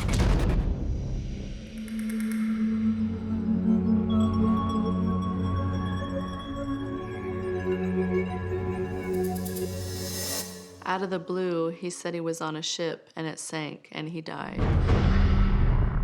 We didn't really know what to think. We thought Sheamus has an active imagination, he can be a storyteller. I wasn't sure if he was just watching too much TV. The first time I heard from Sheamus that he'd been a boy on a ship that sank, and he lost his life that way. My first reaction was to be skeptical of that to some degree. When I would tell different people about Sheamus and his fascination, obsession with ships, a few people would say, well, maybe he was on the Titanic. And that got me thinking, well, maybe he was. I've always believed that it's possible for people to have past lives, and the thought of Sheamus having a past life, it explains why other people say he's wise beyond his years. In his past life, Sheamus said that he was 10 years old. He had a sister who was 14. He also had a green jacket suit on. Sheamus recalled the ship sinking as it rolls to its right side, the starboard side, and then sinks straight down into the water. I'm Sheamus and I'm 7 years old. I had a mom and a dad and a sister. The ship was red and black. The carpet was red and green. And then something hit it in the back. Like it had an explosion. And then it kind of sank and then tilted on its side. There were white boats made out of wood. Some people were on pieces of the ship, and some people were in the water, panicking and swimming. His recollection is not dying in the shipwreck itself, but making it to a lifeboat. And he described white painted wooden lifeboats. Again, some pretty specific knowledge. It was cold when we got on the lifeboats, and I wore 2 jackets. My green one, and then my dad gave me a black one. But I died on the lifeboat. Hearing this from Sheamus made me sick to my stomach. It's devastating to think that Sheamus experienced a ship sinking and dying. How can this little boy be telling me about these things as if it really happened? I can tell when Sheamus is telling me a lie to keep from getting in trouble. But when he's serious about something, I can tell that too, and he believes what he's telling me. He's not making this up. Could my son Sheamus really be experiencing a past life?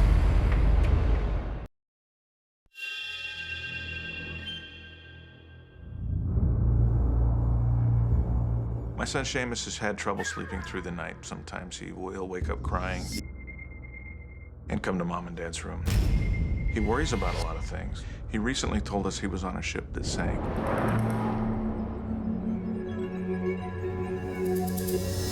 The details of the ship that he was on that sank, he was in the open ocean, and it was going along, and then it rolled to the side and then went straight down. At first, I thought the Titanic was the ship I was on and died on. But then I thought because of the details and how it sank, it couldn't have been. That's when I knew I didn't die on the Titanic. Sheamus asked his dad what it meant to have an old soul, and then Sheamus said he was afraid that how he died as an old soul in his past life is how he's gonna die in his current present life. It was almost like a hit to the gut, you know? That's pretty heavy for a 7-year-old to be worried about that. Aaron and I just told Sheamus that you're not gonna die now how you died in a previous life, thinking that that would be okay, and he seemed to understand and get that until just the other day he started talking about it again. Obviously, our explanation wasn't sufficient. It's affecting us today. You know, Sheamus is still not sleeping through the night. He's still coming into our bedroom, and now he's sleeping on a separate little couch that we have in our bedroom. And for him, it needs to be worked through because there's some anxiety and worry in his poor little heart and mind. It's so hard being the parents, and you're so connected to your kids. And you just want them to be happy and not worry about anything. I don't want them relive that experience because it's so tragic. All those people dying, and we want to help Sheamus. We're just not sure what to do. Maybe there's another ship that sank in the way that Sheamus describes. That's what we're going to try and help him figure out. We did a little online research just to informally find tales and accounts of other shipwrecks in the last, say, 100 years. Today, we're going to talk to Sheamus about the different ships that have sunk. We have different options of different ships, and we're going to talk to him and see if we can't narrow down which ship he thinks that he was on.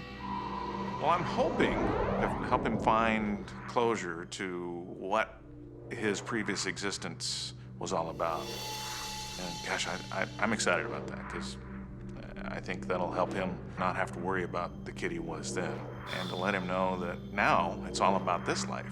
Let's live this one. You know, you've been talking about boats and shipwrecks and those kind of things. Mom and I have looked up a bunch of different ships and boats and other stories, and I wanted to have you look at these and tell you these stories and see if any of these ring a bell to you.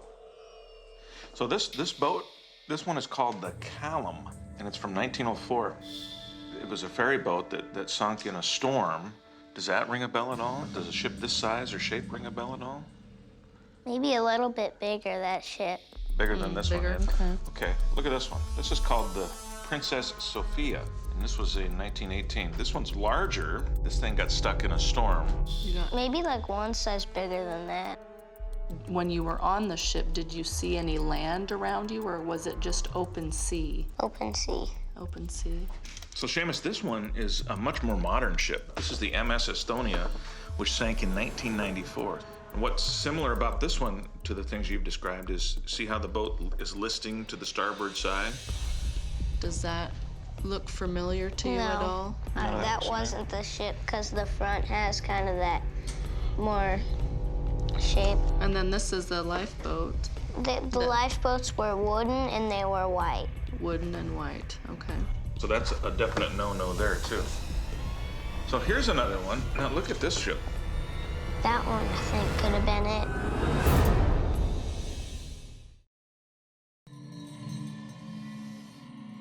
Our son Sheamus thinks that in a previous life, he died as a result of a shipwreck. He talks about a ship that rolled over to one side and sank. He thinks he died in a lifeboat. More importantly, he worries about the possibility that he'll die this life in that same manner.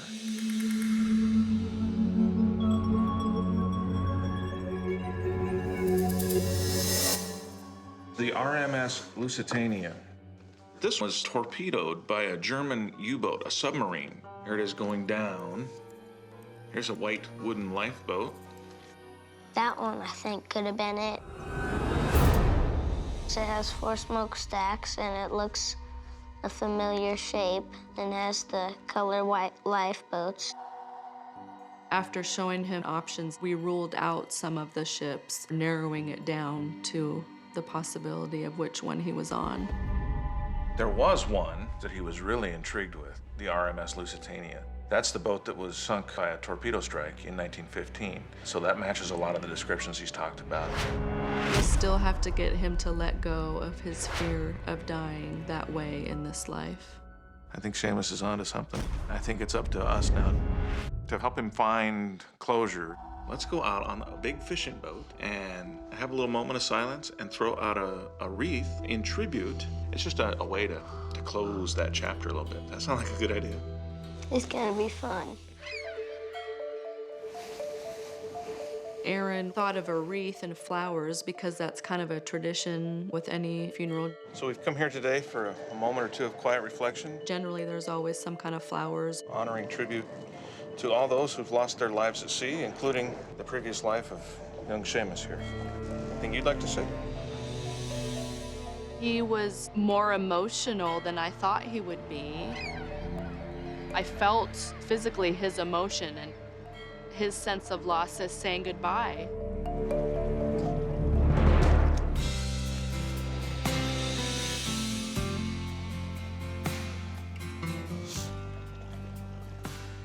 I'm hoping for Sheamus to feel safe because of the fact we had our ceremony and we came back as a family and everybody's safe.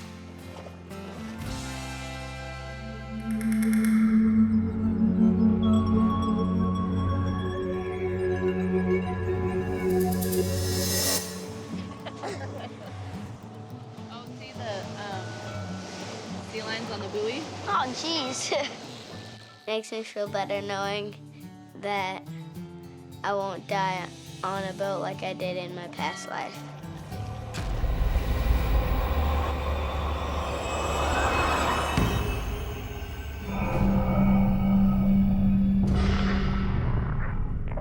My 13-year-old son, Jacob, told me stories about being taken from his other family. And then he told me a story about how he was murdered with a baseball bat.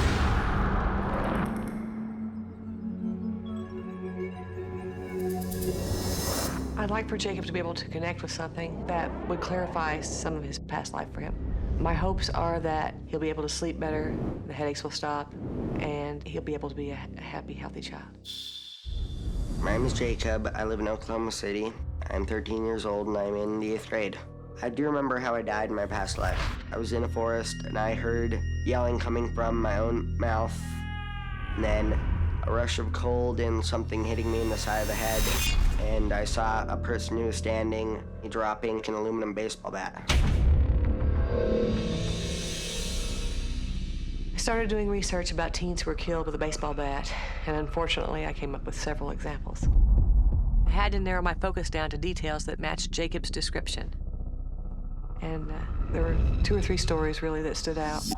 One of the stories I found was about a teen named Steve. He was from Missouri. He was lured into the woods by some friends who intended to kill him. When one of them signaled it was time and they all started swinging at him, Steve became afraid and he took off running. He fell and the boys were standing over him and he asked why they were doing it, and they said, because it's fun. I continued to research and I found a story about a boy named Sean. He was 14 and he was from Massachusetts. He had gone with a kid that he barely knew because Sean was new in his school. And it turned out that the boy was a real bully and that his intention was to lure someone into the woods in order to kill him because he wanted to know how it felt to kill somebody. So he lured Sean into the woods, and without any real warning, he hit Sean with a baseball bat and killed him. I felt that Jacob's story was very similar to Sean's story. The reasons being that Sean was basically alone in the woods.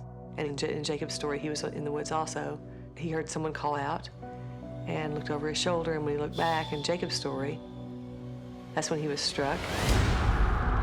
And it appears that the bully who killed Sean waited until Sean was totally unaware, and then he hit him. I began to think then about Jacob's being adamant about having been the older brother. Why wasn't he the older brother? And it turned out that Sean was the older brother to a handicapped younger sister who was bound to a wheelchair. I thought farther back into Jacob's childhood, and in his grade school there was a small child, a little girl, who was in a wheelchair. And she had very few friends, but Jacob was one of them.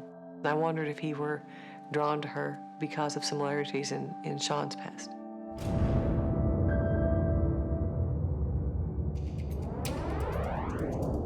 My hope is that Jacob finds the answers that he's looking for and that he gets to feel normal again. I just want the best for him. I've decided to share my research with Jacob, and I feel it's necessary to share. I feel it's maybe unfair not to. And I'm hoping that maybe he can make a connection with one of these stories. And if he does, that we can put all these things behind us.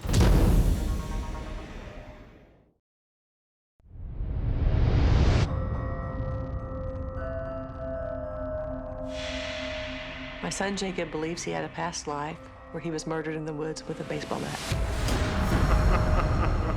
I feel it's my responsibility to help Jacob understand that what has happened in the past doesn't determine his future now.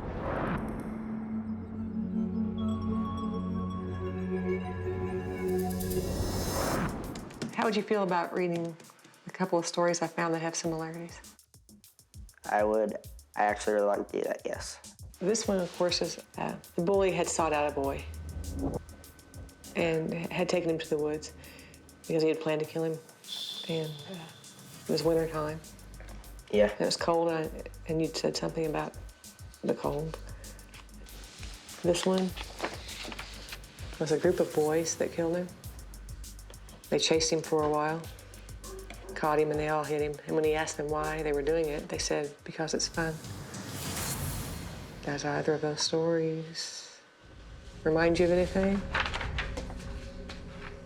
This one's one that I find similarities in the most. Okay, so this one's it's more like your story. Yes. Ron Matthews killed 14-year-old Sean Willett in 1986 by luring him into the woods and killing him with a baseball bat. Matthews chose to kill Willett because he would be the least missed, as he did not have many friends. Investigators found Willett's body on December 11th, 1986. That's the one. I related to the story that was about a boy who was led out into the woods by a bully who struck him on the head multiple times. It was in the winter time, so snow on the ground, and I remembered a forest and my memory of my death. Our plan is to go to Massachusetts. I think it would be a good experience, and just by being able to go and maybe meet the family, if that's possible, go to the gravesite, it might give him even more closure.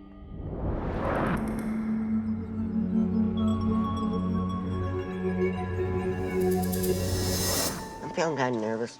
Oh, me too. I am too. I think it's gonna feel kind of awkward. Why do you think it's awkward? Well, because this is sort of like saying, hey, I could have been your son who died. Well, I'm still feeling kind of nervous right now because I'm talking to someone who could have been my mom in my past life. Jacob, can I give you a hug? Sure. Oh, my God. I can't tell you how I'm feeling right now, but it's good. I can smell Sean. I can smell my son. I wasn't sure what to expect when she asked if she could hug him. And normally he's not a touchy-feely person at all. He's not a huggy kid. And he went right to her. The expression in his eyes was Sean's. And I said, this is right, and this is real. How can I help you? Is there anything you need to know from me? What was he like? He was very adventurous. He loved the woods. He loved building forts. He loved his sister. But he liked to draw, too?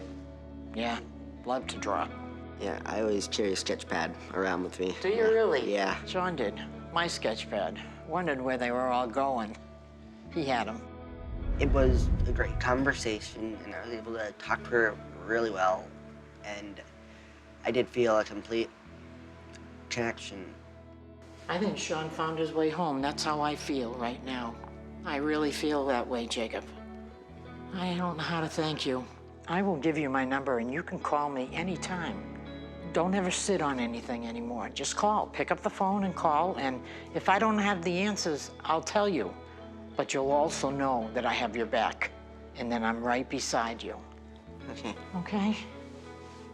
I was so happy for both of them because they both seemed genuinely relieved, I guess. There's a really beautiful memorial headstone for Sean in the Canton Cemetery that was put together and donated by a lot of wonderful people in this town. I really want to go. Okay.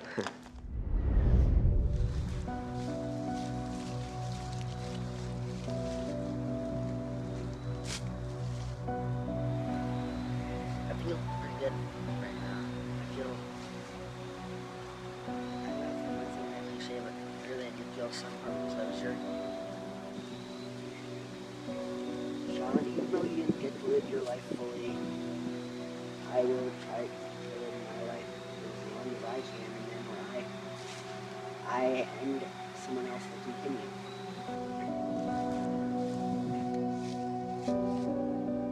I placed some flowers down at his grave, and I said a few words, and it felt awesome. I know awesome's my only word to describe things, but it's because it's a word that fits everything.